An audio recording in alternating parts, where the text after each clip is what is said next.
Programme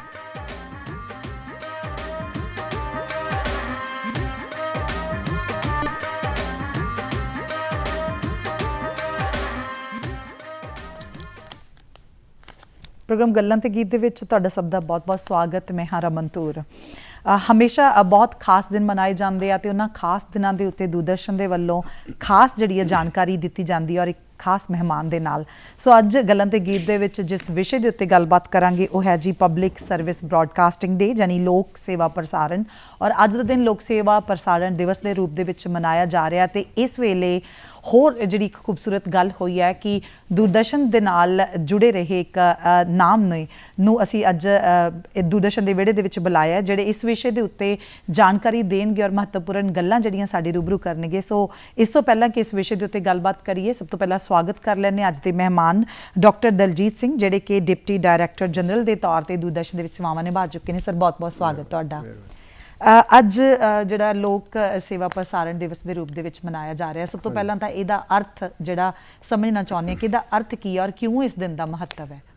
इस तरह जी कि अज के दिन का महत्व तो साढ़े तो पहले प्रोग्राम उन्हें थोड़ा जिहा इहदे बारे इशारा दस दिता कि अज के दिन महात्मा गांधी जी ने 12 नवंबर 1947 नूं पहली बारी आकाशवाणी भवन जिथे तो ऑल इंडिया रेडियो का स्टूडियो भी है दफ्तर भी है उत्थे आए सी और कौम दे नाल मुखातब होए सी। विशेष करके जिहड़े उधरों पाकिस्तान तो लोग इधर रिफ्यूजी आए सी उन्हां दे नाल उन्हां दा कुरुक्षेत्र संपर्क करन दा अपना उन्हां दा प्रोग्राम सीगा। किसी कारण करके नहीं उत्थे जा सके सी तो उत्थों नहीं फिर उन्हां नाल मुखातब होए सी ते 1997 दे विच फिर 50 साल उहदे मनाए गए जी।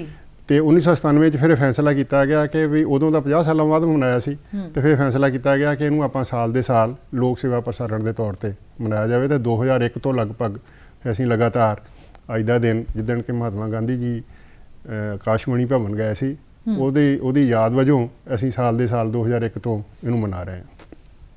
एक गल दूसरी गल कि तुहाडा अगली जिहड़ा प्रश्न है वह हैगा कि लोक सेवा प्रसारण तो भाव की है। जी जी लोक सेवा प्रसारण का सही मायने में इहदा पूरा संकल्प समझण लई थोड़ा जिहा सानूं इहदे नाल जिहड़ियां जुड़ियां होर गल्लां हैगियां उन्हां नूं समझण दी लोड़ है। लोक सेवा प्रसारण का संबंध जन संचार नाल है। संचार का मतलब यह हुंदा कि जिसले एक मनुख दूसरे मनुख नाल अपने हाव भाव साझे करदा अपने विचार साझे करदा तो जिसले मैं हुण तो आपां एक दूजे नाल गल कर रहे हैं असीं विचारां दा इह संचार हो रहा जी जी जी हुण साडे दोवां विचकार ये हुण संचार आ जिसले ये दोवां तो हट के पूरी पब्लिक दे नाल हो जाना जन समूह नाल हो जाना हज़ारां लखां नाल हो जाना फिर ये गल जन संचार हो जानी है।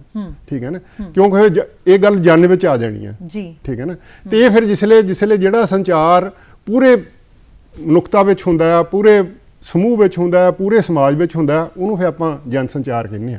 ते जिहड़ी लोक सेवा प्रसारण आ इहदा जन संचार दे नाल संबंध है। लेकिन जन संचार के साढ़े को कई माध्यम है उन्होंने विच खास करके जड़ियाँ बिजलई तरंगां दे राही हुंदा उहदे नाल इहदा संबंध आ।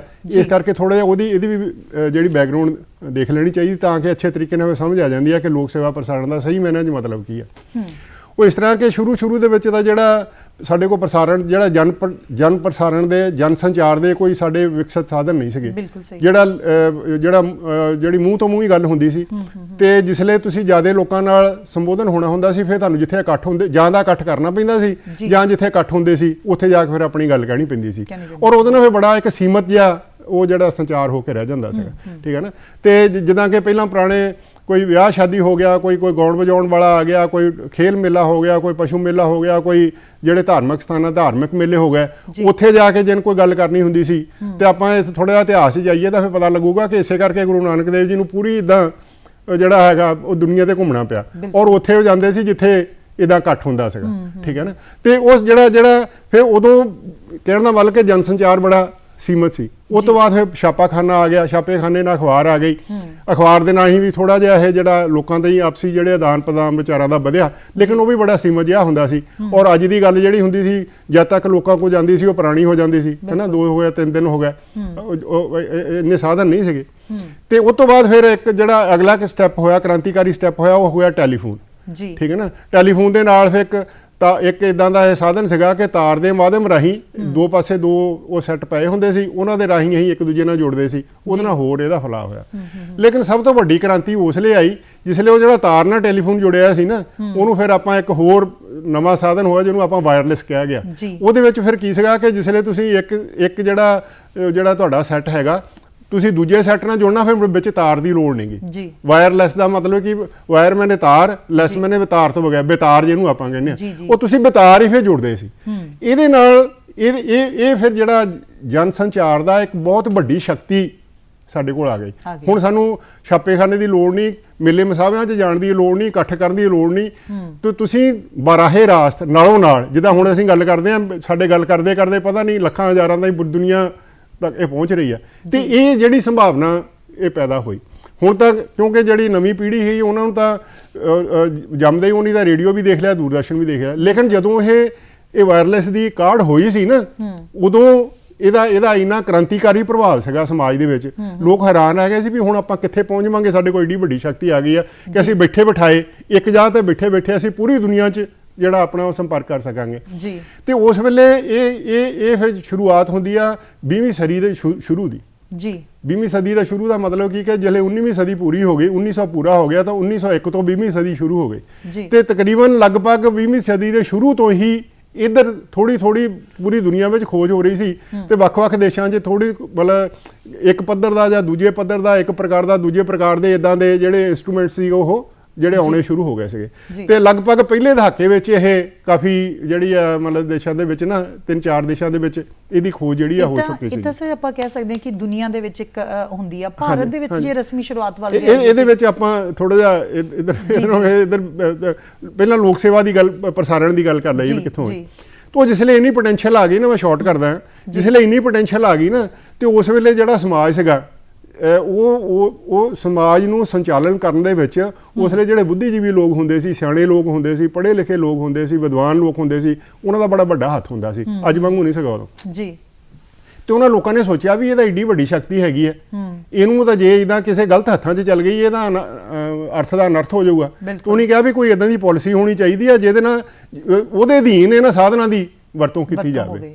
ਠੀਕ ਹੈ ਨਾ। ਉਹਨਾਂ ਨੇ ਫਿਰ ਇੱਕ ਬਣਾਈ, ਉਹ ਜਿਹੜੀ ਫਿਰ ਸ਼ਾਰਟ ਕਰਦੇ ਆ ਕਿ ਜਿਹੜੀ ਬਿਜਲੀ ਤਰੰਗਾਂ ਦੇ ਰਾਹੀਂ ਲੋਕਾਂ ਤੱਕ ਸੰਚਾਰ ਦੀ ਗੱਲ ਸੀ, ਇਹਨੂੰ ਬ੍ਰੌਡਕਾਸਟਿੰਗ ਕਿਹਾ ਗਿਆ। ਠੀਕ ਹੈ ਨਾ। ਉਹਨੇ ਫਿਰ ਇੱਕ ਬ੍ਰੌਡਕਾਸਟਿੰਗ ਦੀ ਪਾਲਿਸੀ ਬਣਾਈ ਕਿ ਵੀ ਆਹ ਜਿਹੜਾ ਸਾਡੇ ਕੋਲ ਇੱਕ ਸਾਡੇ ਕੋਲ ਸ਼ਕਤੀ ਆਈ ਆ, ਇੱਕ ਨਵਾਂ ਸਾਧਨ ਸਾਡੇ ਕੋਲ ਆਇਆ, ਇਹਨੂੰ ਅਸੀਂ ਇਸ ਨੀਤੀ ਦੇ ਅਧੀਨ ਵਰਤਣਾ। ਔਰ ਨੀਤੀ ਕੀ ਸੀ? ਉਸ ਨੀਤੀ ਦਾ ਨਾਮ ਰੱਖਿਆ ਉਹਨੇ ਪਬਲਿਕ ਸਰਵਿਸ ਬ੍ਰੌਡਕਾਸਟਿੰਗ, ਲੋਕ ਸੇਵਾ ਪ੍ਰਸਾਰਣ। ਕਹਿਣ ਦਾ ਮਤਲਬ ਕੀ ਕਿ ਵੀ ਆਹ ਜਿਹੜੀ ਸਾਡੇ ਕੋਲ ਸ਼ਕਤੀ ਆਈ ਆ, ਇਹਦੀ ਵਰਤੋਂ ਅਸੀਂ ਸਿਰਫ ਲੋਕਾਂ ਦੇ ਹਿੱਤ ਲਈ ਹੀ ਕਰਾਂਗੇ। ਠੀਕ ਹੈ। ਔਰ ਲੋਕਾਂ ਦੇ ਹਿੱਤ ਵਿੱਚ ਕੀ ਆ?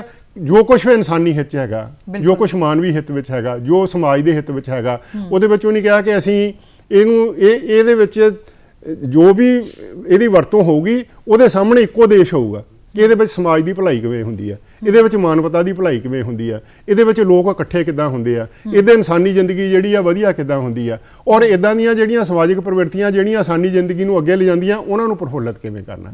ਤੇ ਇਹਨੂੰ ਫਿਰ ਲਗਭਗ ਮਤਲਬ ਜਦੋਂ ਤੀਜੇ ਦਹਾਕੇ ਦੇ ਵਿੱਚ ਇੰਗਲੈਂਡ ਦੇ ਵਿੱਚ ਇਹ ਜਦੋਂ ਉਹਨਾਂ ਨੇ ਮਤਲਬ ਪਹਿਲਾਂ ਤਾਂ ਉੱਥੇ ਵੀ ਛੋਟੇ ਆਪਣੇ ਸਥਾਨਕ ਰੇਡੀਓ ਸੀਗੇ, ਉਹਨੇ ਫਿਰ ਸਾਰੇ ਖਤਮ ਕਰਕੇ ਇੱਕ ਉਹਨੇ ਕਾਰਪੋਰੇਸ਼ਨ ਬਣਾਤੀ ਜਿਹੜੀ ਅੱਜ ਵੀ ਚੱਲਦੀ ਆ, ਬ੍ਰਿਟਿਸ਼ ਬ੍ਰੌਡਕਾਸਟਿੰਗ ਕਾਰਪੋਰੇਸ਼ਨ।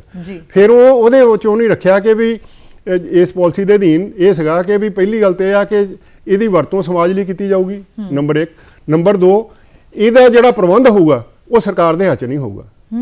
ਇਹ ਜਿਹੜੇ ਲੋਕਾਂ ਦੇ ਵਿੱਚੋਂ ਆਪਣੇ ਤੌਰ ਤੇ ਲੋਕ ਆਪਣੇ ਤਰੀਕੇ ਨਾਲ ਚੁਣ ਕੇ ਉਹ ਪ੍ਰਬੰਧ ਚਲਾਉਣਗੇ, ਔਰ ਇਹਦੀ ਜਿਹੜੀ ਫੰਡਿੰਗ ਹੋਊਗੀ, ਇਹਦਾ ਜਿਹੜਾ ਖਰਚਾ ਹੋਊਗਾ ਉਹ ਵੀ ਸਰਕਾਰ ਨਹੀਂ ਕਰੂਗੀ, ਉਹ ਵੀ ਲੋਕ ਕਰਨਗੇ। ਠੀਕ ਹੈ ਨਾ। ਤੇ ਇਹ ਇਸ ਕਰਕੇ ਜਿਹੜੀ ਪਬਲਿਕ ਸਰਵਿਸ ਬ੍ਰੌਡਕਾਸਟਿੰਗ ਨੀਤੀ ਸੀ, ਇਹਦੇ ਫਿਰ 3 ਪਹਿਲੂ ਸੀਗੇ। ਪਹਿਲੀ ਗੱਲ ਤਾਂ ਇਹ ਕਿ ਇਹਦੀ ਬ੍ਰੌਡਕਾਸਟਿੰਗ ਦੀ ਵਰਤੋਂ ਲੋਕਾਂ ਲਈ ਹੋਊਗੀ, ਸਮਾਜ ਲਈ ਹੋਊਗੀ। ਦੂਸਰੀ ਗੱਲ, ਇਹਨੂੰ ਖਰਚਾ ਸਰਕਾਰ ਨਹੀਂ ਕਰੂਗੀ, ਕਿਉਂਕਿ ਸਰਕਾਰ ਕਰੂਗੀ ਉਹਦੇ ਹਿੱਤ ਆ ਜਾਣਗੇ। ਤੇ ਉਹ ਫਿਰ ਉਦੋਂ ਇਹ ਸੀਗਾ ਕਿ ਜਿਹਨਾਂ ਕੋਲ ਆਪਣੇ ਰੇਡੀਓ ਸੀ ਉਹਦੇ ਪਰ ਰੇਡੀਓ ਨਹੀਂ ਪੈਸੇ, ਲਾਇਸੈਂਸ ਉਹਦਾ ਬਣਾਤਾ ਸੀ ਵੀ ਜਿਨ ਘਰ ਰੇਡੀਓ ਰੱਖਣਾ ਉਹਨੂੰ ਲਾਇਸੈਂਸ ਲੈਣਾ ਪਊਗਾ, ਤੇ ਲਾਇਸੈਂਸ ਦੀ ਇੰਨੀ ਫੀਸ ਜਮ੍ਹਾਂ ਕਰਾਉਣੀ ਪਊਗੀ। ਉਹਦੇ ਨਾਲ ਪੈਸੇ ਇਕੱਠੇ ਹੋ ਗਏ, ਤੇ ਉਹਦਾ ਜਿਹੜਾ ਪ੍ਰਬੰਧ ਸੀਗਾ ਕਿ ਪ੍ਰੋਗਰਾਮ ਕਿਵੇਂ ਬਣਾਉਣੇ ਆ, ਕਿੱਦਾਂ ਬਣਾਉਣੇ ਆ, ਉਹਦਾ ਜਿਹੜਾ ਐਡਮਿਨਿਸਟ੍ਰੇਟਿਵ ਪ੍ਰਬੰਧ ਸੀਗਾ, ਪ੍ਰੋਗਰਾਮ ਦਾ ਪ੍ਰਬੰਧ ਸੀ, ਉਹ ਵੀ ਸਰਕਾਰ ਕੋਲ ਨਹੀਂ ਸੀ, ਉਹ ਲੋਕਾਂ ਕੋਲ ਸੀ। ਇਹਨੂੰ ਫਿਰ ਜਿਹੜੀ ਇਹ ਸੇਵਾ ਜਿਹਦੇ ਵਿੱਚ ਬ੍ਰੌਡਕਾਸਟਿੰਗ ਨੂੰ ਲੋਕਾਂ ਲਈ ਵਰਤਣਾ ਸੀ ਔਰ ਇਹਦੇ ਉੱਪਰ ਜਿਹੜਾ ਖਰਚਾ ਵੀ ਲੋਕਾਂ ਨੇ ਕਰਨਾ ਸੀ, ਇਹਦਾ ਜਿਹੜਾ ਪ੍ਰਬੰਧ ਵੀ ਲੋਕਾਂ ਨੇ ਕਰਨਾ ਸੀ। ਇਹ ਜਿਹੜੀ ਨੀਤੀ ਸੀ ਇਹਨੂੰ ਫਿਰ ਪਬਲਿਕ ਸਰਵਿਸ ਬ੍ਰੌਡਕਾਸਟਿੰਗ ਕਿਹਾ ਗਿਆ ਔਰ ਇਹਦੇ ਅਧੀਨ ਉੱਥੇ ਇੰਗਲੈਂਡ ਦੇ ਵਿੱਚ ਬ੍ਰਿਟਿਸ਼ ਬ੍ਰੌਡਕਾਸਟਿੰਗ ਕਾਰਪੋਰੇਸ਼ਨ ਬਣੀ। ਇਸ ਨੀਤੀ ਦੇ ਅੰਤਰਗਤ ਭਾਰਤ ਕਦੋਂ ਆਉਂਦਾ? ਭਾਰਤ ਦੇ ਵਿੱਚ ਨੀਤੀ ਕਦੋਂ ਅਪਲਾਈ? ਐਕਚੁਅਲੀ ਜਦੋਂ ਉਸ ਵੇਲੇ ਅਸੀਂ ਇਹ ਮਤਲਬ 1900 ਜਿਹੜਾ ਤੀਜਾ ਦਹਾਕਾ ਉਹਦੇ ਵਿਚਕਾਰ 1923-24 ਦੀ ਗੱਲ ਹੈ ਜਦੋਂ ਉੱਥੇ ਬ੍ਰਿਟਿਸ਼ ਜਿਹੜੀ ਕਾਰਪੋਰੇਸ਼ਨ ਬ੍ਰੌਡਕਾਸਟਿੰਗ ਕਾਰਪੋਰੇਸ਼ਨ ਬਣਦੀ ਹੈ, ਕਿਉਂਕਿ ਉਸ ਵੇਲੇ ਅਸੀਂ ਵੀ ਅੰਗਰੇਜ਼ਾਂ ਦੇ ਅਧੀਨ ਸੀਗੇ, ਠੀਕ ਹੈ ਨਾ। ਇਸ ਕਰਕੇ ਕੁਦਰਤੀ ਤੌਰ ਤੇ ਜਿਹੜੀ ਪਾਲਿਸੀ ਉੱਥੇ ਉਹਨਾਂ ਦੇ ਆਪਣੇ ਦੇਸ਼ 'ਚ ਚੱਲਦੀ ਸੀ ਉਹੀ ਥੋੜੇ ਬਹੁਤੇ ਫਰਕ ਨਾਲ ਹਿੰਦੁਸਤਾਨ 'ਚ ਆ ਜਾਂਦੀ ਹੈ। ਤੇ ਜਦੋਂ ਪਹਿਲੀ ਵਾਰੀ ਇੱਥੇ ਜਦੋਂ ਜਿਹੜੀ ਇੰਡੀਅਨ ਬ੍ਰੌਡਕਾਸਟਿੰਗ ਕੰਪਨੀ ਬਣੀ ਆ, ਇੱਥੇ ਹੀ ਪਹਿਲਾਂ ਛੋਟੇ ਸਥਾਨਕ ਰੇਡੀਓ ਸੀ, ਉਹ ਨਹੀਂ ਚੱਲ ਸਕੇ ਤੇ ਫਿਰ ਸਰਕਾਰ ਨੇ ਇਹਨੂੰ ਆਪਣੇ ਹੱਥ 'ਚ ਲੈ ਲਿਆ ਤੇ ਇੰਡੀਅਨ ਬ੍ਰੌਡਕਾਸਟਿੰਗ ਕੰਪਨੀ ਬਣਾ ਲਈ, ਠੀਕ ਹੈ ਨਾ। ਉਹ ਵੀ ਖੈਰ ਬਹੁਤਾ ਚਿਰ ਨਹੀਂ ਚੱਲ ਸਕੀ, ਲੇਕਿਨ ਉਦੋਂ ਤੋਂ ਹੀ ਉਹਨਾਂ ਦੀ ਪਾਲਿਸੀ ਲਗਭਗ ਜਿਹੜੀ ਬ੍ਰਿਟਿਸ਼ ਬ੍ਰੌਡਕਾਸਟਿੰਗ ਕਾਰਪੋਰੇਸ਼ਨ ਦੀ ਪਾਲਿਸੀ ਸੀ ਉਹ ਸੀ ਕਿ ਹਿੰਦੁਸਤਾਨ ਦੇ ਵਿੱਚ ਜਿਹੜੀ ਇਹਦੀ ਜਿਹੜੀ ਵਰਤੋਂ ਆ ਉਹਨਾਂ ਆਧਾਰਾਂ ਤੇ ਹੀ ਉਹਨਾਂ ਲਾਈਨਾਂ ਤੇ ਕੀਤੀ ਜਾਵੇ ਜਿਵੇਂ ਉੱਥੇ ਹੁੰਦੀ ਹੈ। ਤੇ ਇਹ ਜਿੰਨਾ ਚਿਰ ਫਿਰ ਪਹਿਲਾਂ ਉਹ ਬ੍ਰਿਟਿਸ਼ ਰਾਜ ਦੇ ਥੱਲੇ ਅਸੀਂ ਰਹੇ ਹਾਂ, ਉਹਨਾਂ ਦੇ ਫਿਰ ਇਹਦਾ ਆਪਣਾ ਇਤਿਹਾਸ ਹੈ ਕਿ ਫਿਰ ਉਹ ਜਿਹੜੀ ਇਹਨਾਂ ਦੀ ਬ੍ਰੌਡਕਾਸਟਿੰਗ ਕੰਪਨੀ ਸੀ ਉਹ ਬਹੁਤਾ ਚੱਲ ਨਹੀਂ ਸਕੀ। ਉਸ ਤੋਂ ਬਾਅਦ ਫਿਰ ਇਹਨੇ ਜਿਹੜਾ ਨਵਾਂ ਰੇਡੀਓ ਸ਼ੁਰੂ ਕਰ ਲਿਆ, ਉਹ ਆਲ ਇੰਡੀਆ ਰੇਡੀਓ ਸ਼ੁਰੂ ਕਰ ਲਿਆ। ਉਹ ਪਹਿਲਾਂ ਇੱਕ ਜਿਹੜਾ ਆਪਣੀ ਲੇਬਰ ਮਿਨਿਸਟਰੀ ਸੀ ਉਹਦੇ ਥੱਲੇ ਸੀ, ਬਾਅਦ 'ਚ ਕਮਿਊਨੀਕੇਸ਼ਨ ਮਿਨਿਸਟਰੀ ਦੇ ਥੱਲੇ ਆ ਗਿਆ, ਠੀਕ ਹੈ ਨਾ। ਵੱਖ-ਵੱਖ ਉਹਦੇ ਪ੍ਰਬੰਧ ਬਦਲਦੇ ਰਹੇ, ਸਰਕਾਰ ਦਾ ਦਖਲ ਉਹ 'ਚ ਜ਼ਿਆਦਾ ਵੱਧਦਾ ਗਿਆ, ਠੀਕ ਹੈ ਨਾ। ਲੇਕਿਨ ਉਹ ਜਿਹੜੀ ਪਾਲਿਸੀ ਸੀਗੀ ਉਹ ਥੋੜੇ ਬਹੁਤੇ ਫਰਕ ਨਾਲ ਉਹ ਹੀ ਰਹੀ। ਤੇ ਲੇਕਿਨ ਜਦੋਂ ਫਿਰ ਹਿੰਦੁਸਤਾਨ ਆਜ਼ਾਦ ਹੋਇਆ, ਦੇਸ਼ ਆਜ਼ਾਦ ਹੋਇਆ, ਉਸ ਤੋਂ ਬਾਅਦ ਫਿਰ ਇਹ ਉਦੋਂ ਦੀ ਕੋਸ਼ਿਸ਼ ਸੀ ਸ਼ੁਰੂ ਤੋਂ ਕਿ ਵੀ ਇਹਨੂੰ ਕਿੱਦਾਂ ਆਪਾਂ ਇੱਕ ਵਧੀਆ ਤਰੀਕੇ ਨਾਲ ਸੰਚਾਲਿਤ ਕਰਕੇ, ਇੱਕ ਵਧੀਆ ਢੰਗ ਦੇ ਨਾਲ ਇੱਕ ਸਿਸਟਮ ਐਸਟੈਬਲਿਸ਼ ਕਰਕੇ ਇਹਨੂੰ ਹੋਰ ਵਧੀਆ ਲੋਕ ਹਿੱਤਾਂ ਲਈ ਹੋਰ ਵਧੀਆ ਤਰੀਕੇ ਨਾਲ ਵਰਤਿਆ ਜਾਵੇ। ਤੇ ਉਦੋਂ ਤੋਂ ਹੀ ਵੱਖ-ਵੱਖ ਕਮੇਟੀਆਂ ਬੈਠ ਰਹੀਆਂ ਸੀਗੀਆਂ ਔਰ ਆਪਣੇ ਤਰੀਕੇ ਨਾਲ ਆਪਣੇ ਸੁਝਾਅ ਦੇ ਰਹੀਆਂ ਸੀ। ਫਿਰ ਇੱਕ ਕਮੇਟੀ ਬੈਠੀ ਸੀ, ਉਹਨੇ ਕਿਹਾ ਵੀ ਸਾਰਾ ਜਿਹੜਾ ਸਿਸਟਮ ਹੈਗਾ ਨਾ, ਜਿੱਦਾਂ ਰੇਡੀਓ ਹੈਗਾ ਤਾਂ ਦੂਰਦਰਸ਼ਨ ਹੈਗਾ, ਇਹਨੂੰ ਜਾਂ ਹੋਰ ਸਾਡੇ ਕੋਲ ਸੰਚਾਰ ਦੇ ਸਾਧਨ ਹੈਗੇ ਆ, ਇਹਨਾਂ ਨੂੰ ਇੱਕ ਥਾਂ ਇਕੱਠਾ ਕਰਕੇ ਇੱਕ ਜਿਹੜੀ ਕਾਰਪੋਰੇਸ਼ਨ ਬਣਾਤੀ ਜਾਵੇ, ਜਿੱਦਾਂ ਦੀ ਬ੍ਰੌਡਕਾਸਟਿੰਗ ਕਾਰਪੋਰੇਸ਼ਨ ਹੈਗੀ ਆ ਉਹਦੇ ਆਧਾਰ ਤੇ ਉਹਦੇ ਅਧੀਨ ਸਾਰਿਆਂ ਨੂੰ ਕਰਕੇ ਕੰਮ ਚਲਾਇਆ ਜਾਵੇ। ਤੇ ਫਿਰ ਇਹ 1990 ਚ ਲਗਭਗ ਪ੍ਰਸਾਰ ਭਾਰਤੀ ਐਕਟ ਪਾਰਲੀਮੈਂਟ ਨੇ ਪਾਸ ਕਰਤਾ ਸੀ ਤੇ 1997 ਵਿੱਚ ਉਹ ਲਾਗੂ ਹੋਇਆ ਤਾਂ ਫਿਰ ਪ੍ਰਸਾਰ ਭਾਰਤੀ ਕਾਰਪੋਰੇਸ਼ਨ ਹਿੰਦੁਸਤਾਨ 'ਚ ਬਣ ਗਈ। ਸਹੀ ਮਾਇਨੇ 'ਚ ਫਿਰ ਉਹ ਬਣਾਈ ਇਸੇ ਕਰਕੇ ਗਈ ਸੀ ਕਿ ਉਹਨੂੰ ਜਿੱਦਾਂ ਬ੍ਰਿਟਿਸ਼ ਬ੍ਰੌਡਕਾਸਟਿੰਗ ਕਾਰਪੋਰੇਸ਼ਨ ਸੀ ਉਹਨਾਂ ਲਾਈਨਾਂ ਦੇ ਉੱਪਰ, ਉਹਨਾਂ ਆਧਾਰ ਦੇ ਉੱਪਰ ਚਲਾਇਆ ਜਾਵੇ। ਤੇ ਫਿਰ ਅਫੀਸ਼ੀਅਲੀ ਇੱਕ ਤਰੀਕੇ ਨਾਲ ਤੁਸੀਂ ਇਹ ਗੱਲ ਕਹਿਣੀ ਹੋਵੇ ਕਿ ਪੂਰਨ ਰੂਪ ਦੇ ਵਿੱਚ ਅਸੀਂ ਉਹਨੂੰ ਪਾਲਿਸੀ ਨੂੰ ਡਿਕਲੇਅਰ ਕਰਕੇ ਜਿਹੜੀ ਲੋਕ ਸੇਵਾ ਪ੍ਰਸਾਰਣ ਅਸੀਂ ਡਿਕਲੇਅਰ ਕਰ ਦਿੱਤਾ ਵੀ ਸਾਡੀ ਜਿਹੜੀ ਹਿੰਦੁਸਤਾਨ ਦੇ ਵਿੱਚ, ਭਾਰਤ ਦੇ ਵਿੱਚ ਸਾਡੀ ਜਿਹੜੀ ਬ੍ਰੌਡਕਾਸਟਿੰਗ ਤੇ ਟੈਲੀਕਾਸਟਿੰਗ ਹੋਊਗੀ, ਇਹਦੀ ਜਿਹੜੀ ਪਾਲਿਸੀ ਹੋਊਗੀ ਉਹ ਲੋਕ ਸੇਵਾ ਪ੍ਰਸਾਰਣ ਹੋਊਗੀ। ਇਹਦੀ ਡਿਕਲੇਰੇਸ਼ਨ ਐਜ਼ ਸੱਚ ਇਹ ਉਦੋਂ ਫਿਰ ਹੁੰਦੀ ਆ ਜਦੋਂ ਪ੍ਰਸਾਰ ਭਾਰਤੀ ਐਕਟ ਬਣਦਾ ਔਰ ਪ੍ਰਸਾਰ ਭਾਰਤੀ ਐਕਟ 1997 ਵਿੱਚ ਲਾਗੂ ਹੁੰਦਾ। ਤੁਸੀਂ ਸਹੀ ਮੈਨੇ ਜੇ ਦੇਖਣਾ ਹੋਵੇ ਤਾਂ ਕਹਿ ਸਕਦੇ ਹਾਂ ਕਿ 1997 ਵਿੱਚੋਂ ਚੱਲਦਾ ਤਾਂ ਪਹਿਲਾਂ ਵੀ ਇੱਕ ਤਰੀਕੇ ਨਾਲ ਮੋਟੇ ਤੌਰ ਤੇ ਉਹਨਾਂ ਲਾਈਨਸ ਉੱਪਰ ਸੀ, ਪਰ ਉਸ ਤੋਂ ਬਾਅਦ ਸਾਡੀ ਇਹ ਡਿਕਲੇਅਰਡ ਪਾਲਿਸੀ ਹੋ ਗਈ ਸਾਡੇ ਦੇਸ਼ ਦੀ ਕਿ ਅਸੀਂ ਸਾਡੇ ਜਿਹੜੀ ਜੋ ਵੀ ਪ੍ਰਸਾਰਣ ਹੋਊਗਾ, ਜੋ ਵੀ ਟੈਲੀਕਾਸਟ ਹੋਊਗੀ, ਬ੍ਰੌਡਕਾਸਟ ਹੋਊਗੀ, ਉਹ ਸਾਰੀ ਦੀ ਸਾਰੀ ਲੋਕ ਸੇਵਾ ਪ੍ਰਸਾਰਣ ਦੇ ਤੌਰ ਤੇ ਹੋਊਗੀ। ਕਹਿਣ ਦਾ ਮਤਲਬ ਕਿ ਲੋਕਾਂ ਦੇ ਹਿੱਤਾਂ ਲਈ ਹੋਊਗੀ। ਪਹਿਲਾਂ ਇਹ ਸੀਗਾ ਕਿ ਸਰਕਾਰ ਦੇ ਅੰਤਰਗਤ ਨਹੀਂ ਸੀ, ਥੋੜਾ ਜਿਹਾ ਹੁਣ ਇਹ ਹੁਣ ਹੋਇਆ ਕਿ ਹੌਲੀ ਜੀ ਕਿ ਬੜੀ ਬਦਕਿਸਮਤੀ ਆ ਇੱਥੇ ਨਹੀਂ ਪੂਰੇ ਸੰਸਾਰ ਪੱਧਰ ਤੇ ਕਿ ਜਿਹੜੀ ਗੱਲ ਦਾ ਜਿਹੜਾ ਸਿਆਣੇ ਬੰਦਿਆਂ ਨੂੰ ਡਰ ਸੀ ਉਹੀ ਹੋ ਗਿਆ ਕਿ ਉਹ ਜਿਹੜੀ ਇਹ ਸਾਰੀ ਦੀ ਸਾਰੀ ਜਿਹੜੇ ਸਾਧਨ ਸੀ ਨਾ ਬ੍ਰੌਡਕਾਸਟਿੰਗ ਦੇ ਤੇ ਟੈਲੀਕਾਸਟਿੰਗ ਦੇ, ਇਹ ਫਿਰ ਆਮ ਹੁਣ ਇਹ ਤੇ ਖਰਚਾ ਆਉਂਦਾ ਆ, ਇਹ ਤੋਂ ਫਿਰ ਇਹਦਾ ਫਾਇਦੇ ਬਹੁਤ ਆ, ਆਮਦਨ ਬਹੁਤ ਆ, ਇਹ ਫਿਰ ਨਿਕਲ ਕੇ ਨਾ ਜਿੱਥੇ ਦਾ ਡਰ ਸੀ ਇਹ ਉੱਥੇ ਹੀ ਚਲਾ ਗਿਆ, ਜਾਂ ਤਾਂ ਵਪਾਰਿਕ ਵਰਗ ਸਮਾਜਦਾਰ ਕੋ ਚਲਾ ਗਿਆ, ਜਾਂ ਜਿਹੜੇ ਹੋਰ ਵੱਖ-ਵੱਖ ਜਿਹੜੇ ਵਰਗੀਕ੍ਰਿਤ ਹਿੱਤ ਹੈਗੇ ਆ, ਕੋਈ ਰਾਜਸੀ ਪਾਰਟੀਆਂ ਹੈਗੀਆਂ, ਕੋਈ ਧਾਰਮਿਕ ਗਰੁੱਪ ਹੈਗੇ ਆ, ਕੋਈ ਹੋਰ ਇਲਾਕਾਈ ਗਰੁੱਪ ਹੈਗੇ ਆ, ਫਿਰ ਉਹਨਾਂ ਕੋਲ ਚਲਾ ਗਿਆ। ਅਸੀਂ ਇਸ ਪਾਸੇ ਵੀ ਆਵਾਂਗੇ, ਇਹਦੇ ਉੱਤੇ ਵੀ ਵਿਸਥਾਰ ਨਾਲ ਗੱਲ ਕਰਾਂਗੇ। ਉਸ ਤੋਂ ਪਹਿਲਾਂ ਜਿਹੜਾ ਇੱਕ ਸਵਾਲ ਹੈ ਕਿ ਜਦੋਂ ਸਰਕਾਰ ਦੇ ਅਧੀਨ ਇਹ ਚੀਜ਼ ਆਉਂਦੀ ਹੈ, ਉਸ ਤੋਂ ਬਾਅਦ ਸਰਕਾਰ ਨੇ ਕੀ ਕਦਮ ਚੁੱਕੇ ਇਸ ਪਾਲਿਸੀ ਨੂੰ ਹੋਰ ਵਧੀਆ ਤਰੀਕੇ ਨਾਲ ਚਲਾਉਣ ਲਈ ਜਿਹੜੇ ਪਹਿਲਾਂ ਨਾਲੋਂ ਥੋੜੇ ਵੱਖ ਹੋਣ? ਪਹਿਲੇ ਨਾਲੋਂ ਮਤਲਬ ਸਹੀ ਮਾਇਨੇ 'ਚ ਜਿਹਨੂੰ ਆਪਾਂ ਕਹੀਏ ਲੋਕ ਸੇਵਾ ਪ੍ਰਸਾਰਣ, ਉਹ ਤਾਂ ਜਦੋਂ ਸ਼ੁਰੂ ਹੋਇਆ ਉਦੋਂ ਹੀ ਸੀਗਾ, ਲੇਕਿਨ ਬਾਅਦ ਦੇ ਵਿੱਚ ਕੀ ਹੋਇਆ ਕਿ ਉਹ ਕਾਫੀ ਡਿਲੂਟ ਹੋ ਗਏ ਜੀ, ਠੀਕ ਹੈ ਨਾ। ਹੁਣ ਕੁਦਰਤੀ ਗੱਲ ਹੈ ਕਿ ਸਰਕਾਰ ਜਿਹੜਾ ਅੱਜ ਪ੍ਰਸਾਰ ਭਾਰਤੀ ਬਣਨ ਤੋਂ ਬਾਅਦ ਜਿਹੜੀ ਟੋਟਲ ਫੰਡਿੰਗ ਹੈਗੀ ਆ ਉਹ ਸਰਕਾਰ ਕਰਦੀ ਹੈ। ਕੁਦਰਤੀ ਤੌਰ ਤੇ ਸਰਕਾਰ ਨੇ ਪੈਸਾ ਲਾਉਣਾ ਤਾਂ ਉਹਨੇ ਆਪਣਾ ਵਿੱਚ ਦੇਖਣਾ ਕਿ ਸਾਡਾ ਜਿੱਥੇ ਕੋਈ ਫਾਇਦਾ ਹੁੰਦਾ ਹੋਵੇ ਉਹ ਨਹੀਂ ਕਰਨਾ ਹੈ, ਠੀਕ ਹੈ ਨਾ। ਨਾਲ ਦੀ ਨਾਲ ਕੀ ਹੋਇਆ ਕਿ ਜਿਸਲੇ ਇੰਨੇ ਸਾਧਨ ਵੱਧ ਗਏ, ਪਹਿਲਾਂ ਤਾਂ ਇਹਦਾ ਜਿਹੜਾ ਸਿਸਟਮ ਸੀ, ਪ੍ਰਣਾਲੀ ਸੀ, ਬੜੀ ਸੀਮਤ ਸੀਗੀ, ਠੀਕ ਹੈ ਨਾ, ਕਿ ਸਿਰਫ ਜਿਹੜਾ ਲਿੰਕ ਹੁੰਦਾ ਸੀ ਉਹ ਮਾਈਕ੍ਰੋਵੇਵ ਨਾਲ ਹੀ ਹੁੰਦਾ ਸੀ। ਜਿਸਲੇ ਸੈਟਲਾਈਟ ਆ ਗਿਆ ਉਹਦੇ ਨਾਲ ਹੋਰ ਫੈਲਾਅ ਹੋ ਗਿਆ। ਤੇ ਪਹਿਲਾਂ ਸਿਰਫ ਸਰਕਾਰਾਂ ਹੀ ਚਲਾਉਂਦੀਆਂ ਸੀ ਜਾਂ ਜਿਹੜੀਆਂ ਪਬਲਿਕ ਜਿਹੜੀਆਂ ਕੰਪਨੀਆਂ ਉਹ ਹੀ ਚਲਾਉਂਦੀਆਂ ਸੀ। ਫਿਰ ਸਰਕਾਰ ਨੇ ਇਹਨੂੰ ਖੋਲ੍ਹ ਦਿੱਤਾ, ਆਮ ਪ੍ਰਾਈਵੇਟ ਹੱਥਾਂ ਵਿੱਚ ਵੀ ਇਹ ਚਲਾ ਗਿਆ, ਠੀਕ ਹੈ ਨਾ। ਤੇ ਉਹਦੇ ਨਾਲ ਫਿਰ ਕੀ ਹੋਇਆ ਕਿ ਜਿਹੜੀ ਉਹਦੇ ਵਿੱਚ ਉਹ ਗੱਲ ਸੀ ਨਾ ਕਿ ਪ੍ਰਬੰਧ ਲੋਕਾਂ ਕੋਲ ਹੋਊਗਾ, ਉਹ ਖੁੱਸ ਗਿਆ। ਕੱਲਾ ਇੱਥੇ ਨਹੀਂ, ਪੂਰੀ ਦੁਨੀਆ 'ਚ ਖੁੱਸ ਗਿਆ। BBC ਵੀ ਇੱਕ ਤਰੀਕੇ ਨਾਲ ਕਹਿੰਦੇ ਹੈਗੇ ਆ, ਲੇਕਿਨ ਉੱਥੇ ਵੀ ਪ੍ਰਬੰਧ ਜਿਹੜਾ ਸਹੀ ਮੈਨਾਂ 'ਚ ਪਿੱਛੋਂ ਜਿਹੜੀਆਂ ਤਣੀਆਂ ਹੈ ਨਾ ਉਹ ਸਰਕਾਰ ਦੇ ਕੋਲ ਹੀ ਹੈ ਜੀ, ਕਿਉਂਕਿ ਫਰਾਂਸ ਹੈਗੀ ਆ, ਫਰਾਂਸ ਕਰਕੇ ਉਹਨਾਂ ਦਾ ਉੱਥੇ ਕੰਟਰੋਲ ਆ ਜਾਂਦਾ। ਤੇ ਲੇਕਿਨ ਇਹ ਹੈਗਾ ਕਿ ਜਿਹੜੀ ਲੋਕ ਸੇਵਾ ਪ੍ਰਸਾਰਣ, ਜਿੱਥੇ ਪਬਲਿਕ ਹਿੱਤ ਦੀ ਗੱਲ ਆ, ਲੋਕਾਂ ਦੇ ਹਿੱਤ ਦੀ ਗੱਲ ਆ, ਉਹ ਹੈਗੀ ਆ, ਉਹ ਕਾਫੀ ਹੱਦ ਤੱਕ ਹੈਗੀ ਆ। ਜਿੱਦਾਂ ਅਸੀਂ ਦੇਖਦੇ ਹਾਂ ਕਿ ਅੱਜ ਅਸੀਂ ਜੇ ਪ੍ਰਸਾਰ ਭਾਰਤੀ ਦੇ ਅਧੀਨ ਜਿੱਦਾਂ ਰੇਡੀਓ ਦਾ ਦੂਰਦਰਸ਼ਨ ਹੈ, ਇਹਦਾ ਮੁਕਾਬਲਾ ਦੂਸਰੇ ਜਿਹੜੇ ਚੈਨਲ ਹੈਗੇ ਆ, ਦੂਸਰੀਆਂ ਸੰਸਥਾਵਾਂ ਹੈਗੀਆਂ, ਉਹਨਾਂ ਨਾਲ ਕਰੀਏ ਤਾਂ ਸਾਨੂੰ ਸਾਫ਼ ਪਤਾ ਲੱਗ ਜਾਂਦਾ ਕਿ ਵੀ ਲੋਕ ਸੇਵਾ ਪ੍ਰਸਾਰਣ ਕਿਹੜੀ ਹੁੰਦੀ ਹੈ, ਠੀਕ ਹੈ। ਔਰ ਜਿਹੜੀ ਵਪਾਰਕ ਪ੍ਰਸਾਰਣ ਇਸ ਵੇਲੇ ਹਿੰਦੁਸਤਾਨ 'ਚ ਲਗਭਗ ਸਾਰੇ ਤਰ੍ਹਾਂ ਦੀ ਹੈਗੀ ਆ ਜੀ। ਲੋਕ ਸੇਵਾ ਪ੍ਰਸਾਰਣ ਵੀ ਹੈਗੀ ਆ, ਵਪਾਰਕ ਕਮਰਸ਼ੀਅਲ ਬ੍ਰੌਡਕਾਸਟਿੰਗ ਵੀ ਹੈਗੀ ਆ, ਔਰ ਜਿਹੜੇ ਵੱਖ-ਵੱਖ ਜਿਹੜੇ ਵਰਗ ਹੈਗੇ ਆ ਉਹਨੇ ਆਪਣੇ ਜਿਹੜੇ ਹਿੱਤ ਪ੍ਰਮੋਟ ਕਰਨ ਲਈ ਜਿਹੜੀ ਚਲਾਈ ਆ ਉਹ ਵੀ ਹੈਗੀ ਆ। ਤੇ ਇਹਨਾਂ ਤਿੰਨਾਂ ਦਾ ਜਿਸ ਲਈ ਅਸੀਂ ਮੁਕਾਬਲਾ ਕਰਦੇ ਆ ਤੇ ਫਿਰ ਸਾਨੂੰ ਸਾਫ਼ ਤੌਰ ਤੇ ਪਤਾ ਲੱਗ ਜਾਂਦਾ ਕਿ ਲੋਕ ਸੇਵਾ ਪ੍ਰਸਾਰਣ ਕੀ ਹੁੰਦੀ ਹੈ। ਲੋਕ ਸੇਵਾ ਪ੍ਰਸਾਰਣ ਦਾ ਮਤਲਬ ਕੀ ਕਿ ਵੀ ਇਹ ਜਿਹੜੇ ਸਾਧਨ ਹੈਗੇ ਆ, ਜਿਹੜੇ ਜਿੱਦਾਂ ਹੁਣ ਹਰਜੀਤ ਦਾ ਸਰਕਾਰੀ ਪ੍ਰਸਾਰ ਭਾਰਤੀ ਸਰਕਾਰੀ ਸੰਸਥਾ, ਇੱਥੇ ਕੀ ਆ ਕਿ ਵਿਸ਼ੇਸ਼ ਤੌਰ ਤੇ ਹਾਲੇ ਵੀ ਲੋਕ ਸੇਵਾ ਪ੍ਰਸਾਰਣ ਹੈ ਉਹ ਠੀਕ ਹੈ। ਹੁਣ ਵਿੱਚ ਥੋੜ੍ਹੇ ਬਹੁਤੇ ਸਰਕਾਰ ਦੇ ਆਪਣੇ ਹਿੱਤ ਆ ਜਾਂਦੇ ਆ, ਜਾਂ ਜਿਹੜੀਆਂ ਰਾਜਸੀ ਪਾਰਟੀਆਂ ਜਿਹੜੀਆਂ ਸਰਕਾਰ ਚਲਾਉਂਦੀਆਂ ਉਹਦੇ ਹਿੱਤ ਆ ਜਾਂਦੇ ਆ। ਲੇਕਿਨ ਬਰੋਡਲੀ ਮੋਟੇ ਤੌਰ ਤੇ ਇੱਥੇ ਜਿਹੜਾ ਸਿਸਟਮ ਹੈਗਾ, ਉਹ ਹਾਲੀ ਵੀ ਸਾਡੀ ਜਿਹੜੀ ਪ੍ਰਸਾਰ ਭਾਰਤੀ ਦੀ ਸਮੁੱਚੀ ਪ੍ਰੋਗਰਾਮਿੰਗ ਹੈਗੀ ਆ, ਉਹ ਹਾਲੀ ਵੀ ਲੋਕ ਸੇਵਾ ਪ੍ਰਸਾਰਣ ਦੀ ਹੈ। ਲੋਕ ਸੇਵਾ ਪ੍ਰਸਾਰਣ ਦਾ ਮਤਲਬ ਕਿ ਵੀ ਲੋਕ ਹਿੱਤੀ ਪ੍ਰੋਗਰਾਮ ਬਣਾਏ ਜਾਂਦੇ ਆ। ਉਹ ਇਦਾਂ ਦੇ ਪ੍ਰੋਗਰਾਮ ਜਿਹੜੇ ਪ੍ਰਸਾਰਿਤ ਕੀਤੇ ਜਾਂਦੇ ਆ ਜਿਹੜੇ ਕਿ ਆਮ ਬੰਦੇ ਦੇ, ਸਮੁੱਚੇ ਸਮਾਜ ਦੇ, ਸਮੁੱਚੇ ਦੇਸ਼ ਦੇ, ਸਮੁੱਚੀ ਮਾਨਵਤਾ ਦੇ ਹਿੱਤੀ ਹੋਣ। ਇਸ ਕਰਕੇ ਜਿਹੜੀ ਵੈਰਾਈਟੀ ਫਿਰ ਸਾਨੂੰ ਸਾਡੇ ਪ੍ਰਸਾਰ ਭਾਰਤੀ ਦੇ ਪ੍ਰੋਗਰਾਮਾਂ ਵਿੱਚ, ਪ੍ਰਸਾਰ ਭਾਰਤੀ ਦਾ ਮਤਲਬ ਆਲ ਇੰਡੀਆ ਰੇਡੀਓ ਤੇ ਦੂਰਦਰਸ਼ਨ, ਜਿਹੜੀ ਵੈਰਾਈਟੀ ਉੱਥੇ ਮਿਲਦੀ ਆ, ਇਹ ਤੁਹਾਨੂੰ ਬਾਹਰ ਜਿਹੜੇ ਦੂਸਰੇ ਪ੍ਰਸਾਰਣ ਹੈਗੇ ਆ ਉਹਨਾਂ 'ਚ ਨਹੀਂ ਮਿਲਦੀ ਆ। ਉਦਾਹਰਨ ਦੇ ਤੌਰ ਤੇ ਜਾਂ ਤਾਂ ਨਿਊਜ਼ ਚੈਨਲ ਆ, ਉੱਥੇ ਖਬਰਾਂ ਹੀ ਸੁਣਾਈ ਜਾਂਦੇ ਆ, ਖਬਰ ਆ ਗਈ ਤਾਂ ਠੀਕ ਹੈ, ਨਹੀਂ ਤਾਂ ਕੋਲੋਂ ਬਣਾ ਲਈ, ਠੀਕ ਹੈ ਨਾ। ਇੱਦਾਂ ਜਿਹੜੇ ਦੂਸਰੇ ਕੋਈ ਧਾਰਮਿਕ ਚੈਨਲ ਹੈਗੇ ਆ, ਉਹ ਆਪਣਾ ਜਿਹੜੇ ਪ੍ਰਵਚਨ ਉੱਥੇ ਚੱਲੀ ਜਾਂਦੇ ਆ, ਠੀਕ ਹੈ ਨਾ। ਕੋਈ ਜਿਹੜੇ ਹੈਗੇ ਆ ਖੇਡ ਵਾਲੇ ਚੈਨਲ ਹੈਗੇ ਆ, ਉੱਥੇ ਸਾਰੀ ਦਿਹਾੜੀ ਖੇਡਾਂ ਹੀ ਦਿਖਾਈ ਜਾਂਦੇ ਆ, ਠੀਕ ਹੈ ਨਾ। ਲੇਕਿਨ ਪ੍ਰਸਾਰ ਭਾਰਤੀ 'ਚ ਇੱਦਾਂ ਨਹੀਂ। ਇੱਥੇ ਇਨਸਾਨ ਦੀ ਜ਼ਿੰਦਗੀ ਨੂੰ ਵਧੀਆ ਤਰੀਕੇ ਨਾਲ ਚਲਾਉਣ ਲਈ, ਪ੍ਰਫੁੱਲਤ ਤਰੀਕੇ ਨਾਲ ਚਲਾਉਣ ਲਈ, ਭਰਪੂਰ ਤਰੀਕੇ ਨਾਲ ਅਗਵਾਈ ਕਰਨ ਲਈ ਇੱਥੇ ਹਰੇਕ ਤਰੀਕੇ ਦੇ ਪ੍ਰੋਗਰਾਮ ਹੁੰਦੇ ਆ। ਹਰ ਇੱਕ ਪਹਿਲੂ ਤੋਂ ਪਹਿਲੀ ਤਾਂ ਗੱਲ ਇਹ ਹੈ ਕਿ ਵੀ ਸਮਾਜ ਦੇ ਜਿੰਨੇ ਵਰਗ ਹੈਗੇ ਆ ਉਹਨਾਂ ਸਾਰਿਆਂ ਲਈ ਪ੍ਰੋਗਰਾਮ ਹੁੰਦੇ ਆ। ਵਰਗਾਂ ਦੇ ਹਿਸਾਬ ਨਾਲ ਵੀ ਪਹਿਲਾਂ ਔਰਤਾਂ ਲਈ ਵੱਖਰੇ ਪ੍ਰੋਗਰਾਮ, ਮਰਦਾਂ ਲਈ ਵੱਖਰੇ ਪ੍ਰੋਗਰਾਮ, ਬਜ਼ੁਰਗਾਂ ਲਈ ਵੱਖਰੇ ਪ੍ਰੋਗਰਾਮ, ਨੌਜਵਾਨਾਂ ਲਈ, ਪ੍ਰੋਗਰਾਮਾਂ ਦੇ ਨਾਂ ਹੀ ਇਦਾਂ ਦੇ ਆ, ਨੌਜਵਾਨਾਂ ਲਈ ਵੱਖਰੇ ਪ੍ਰੋਗਰਾਮ, ਬੱਚਿਆਂ ਲਈ ਵੱਖਰੇ ਪ੍ਰੋਗਰਾਮ, ਠੀਕ ਹੈ ਨਾ। ਫਿਰ ਇਸ ਤੋਂ ਬਾਅਦ ਤੁਸੀਂ ਸਮਾਜ ਦੇ ਵਿੱਚ ਆ ਜਾਓ ਕਿ ਇਤਿਹਾਸ ਨੂੰ ਪ੍ਰਫੁੱਲਤ ਕਰਨ ਲਈ ਵੱਖਰੇ ਪ੍ਰੋਗਰਾਮ, ਜਿਹੜੀਆਂ ਕਲਾਵਾਂ ਹੈਗੀਆਂ ਉਹਨਾਂ ਨੂੰ ਪ੍ਰਫੁੱਲਤ ਕਰਨ ਲਈ ਵੱਖਰੇ ਪ੍ਰੋਗਰਾਮ, ਸਿਹਤ ਨੂੰ ਵੱਖਰੇ ਪ੍ਰਫੁੱਲਤ ਕਰਨ ਲਈ ਵੱਖਰੇ ਪ੍ਰੋਗਰਾਮ, ਭਾਸ਼ਾ ਨੂੰ ਪ੍ਰਫੁੱਲਤ ਕਰਨ ਲਈ ਵੱਖਰੇ ਪ੍ਰੋਗਰਾਮ, ਠੀਕ ਹੈ ਨਾ।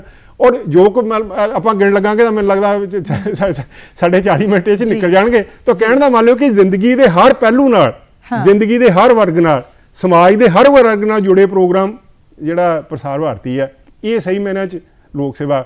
ਹੁਣ ਫਿਰ ਆਪਾਂ ਕਹਿ ਦਈਏ ਕਿ ਜਿਹੜੇ ਲੋਕ ਸੇਵਾ ਪ੍ਰਸਾਰਣ ਦੇ 3 ਥੰਮ ਸੀਗੇ ਨਾ, ਉਹਨਾਂ 'ਚੋਂ ਬਾਕੀ ਨਹੀਂ, ਪਰ ਇੱਕ ਦੇ ਉੱਪਰ ਸਾਡੀ ਹਾਲੀ ਪ੍ਰਸਾਰ ਭਾਰਤੀ ਜਿਹੜੀ ਆ ਕਾਇਮ ਆ। ਉਹਦੇ ਵਿੱਚ ਇਹ ਮਤਲਬ ਕੀ ਆ ਕਿ ਪੂਰਾ ਸਾਡੀ ਜ਼ਿੰਦਗੀ ਨੂੰ ਅੱਛੇ ਤਰੀਕੇ ਨਾਲ ਅਗਵਾਈ ਕਰਨ ਲਈ ਉਹ ਜੋ ਕੁਝ ਵੀ ਚਾਹੀਦਾ ਹੈਗਾ, ਜਿੱਦਾਂ ਦਾ ਪ੍ਰਸਾਰਣ ਚਾਹੀਦਾ, ਚਾਹੇ ਦੂਰਦਰਸ਼ਨ ਤੋਂ ਚਾਹੇ ਰੇਡੀਓ ਤੋਂ, ਉਹ ਹੋ ਰਿਹਾ ਜੀ।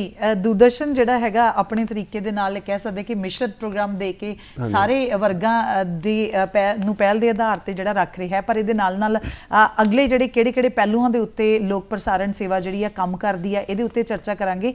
ਪਰ ਕਿਉਂਕਿ ਗੱਲਾਂ ਤੇ ਗੀਤ ਹੈ ਤੇ ਵੇਲਾ ਹੋ ਗਿਆ ਗੀਤ ਦਾ, ਸੋ ਮਿਲਦੇ ਹਾਂ ਗੀਤ ਦੇ ਉਸ ਪਾਰ।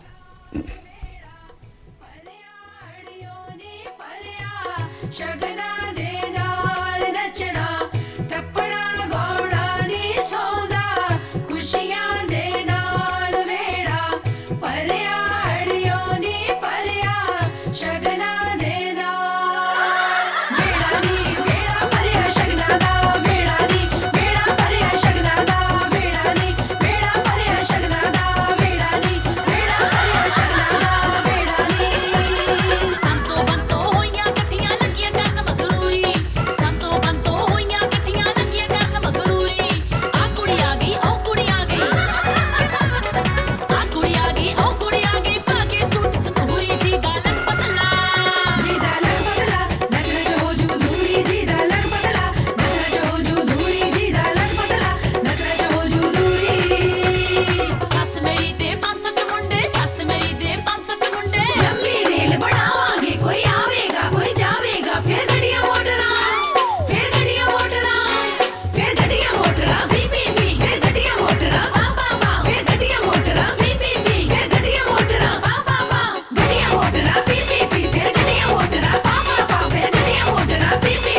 ਅੱਜ ਕੱਲ ਥੋੜੀ ਭੂਆ ਕੁੜੀਓ ਫਿਲਮੀ ਗਾਣੇ ਗਾਉਂਦੀ, ਰਾਣੀ ਮੁਖਰਜੀ ਵਰਗਾ ਨੀ ਮੈਂ ਹੇਅਰ ਸਟਾਈਲ ਬਣਾਉਂਦੀ। ਇੱਕ ਦਿਨ ਥੋੜੇ ਫੁੱਫੜ ਤੋਂ ਅੰਗਰੇਜ਼ੀ ਕਾਇਦਾ ਮੰਗਾਇਆ, ਜਿਉਂਦਾ ਰਹੇ ਤੁਹਾਡਾ ਫੁੱਫੜ ਨੀ ਉਹ ਮਿੰਟਾਂ ਵਿੱਚ ਲਿਆਇਆ।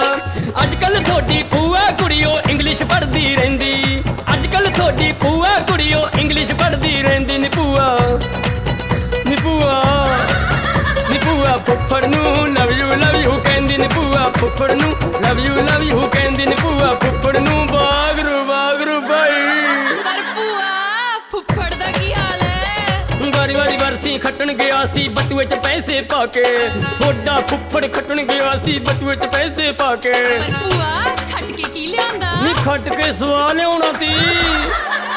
ਨੀ ਲੁਧਿਆਣੇ ਸਟੇਸ਼ਨ ਤੋਂ ਮੁੜਿਆ ਜੇਬ ਕਟਾ ਕੇ, ਨੀ ਲੁਧਿਆਣੇ ਸਟੇਸ਼ਨ ਤੋਂ ਮੁੜਿਆ ਜੇਬ ਕਟਾ ਕੇ, ਨੀ ਲੁਧਿਆਣੇ ਸਟੇਸ਼ਨ ਤੋਂ।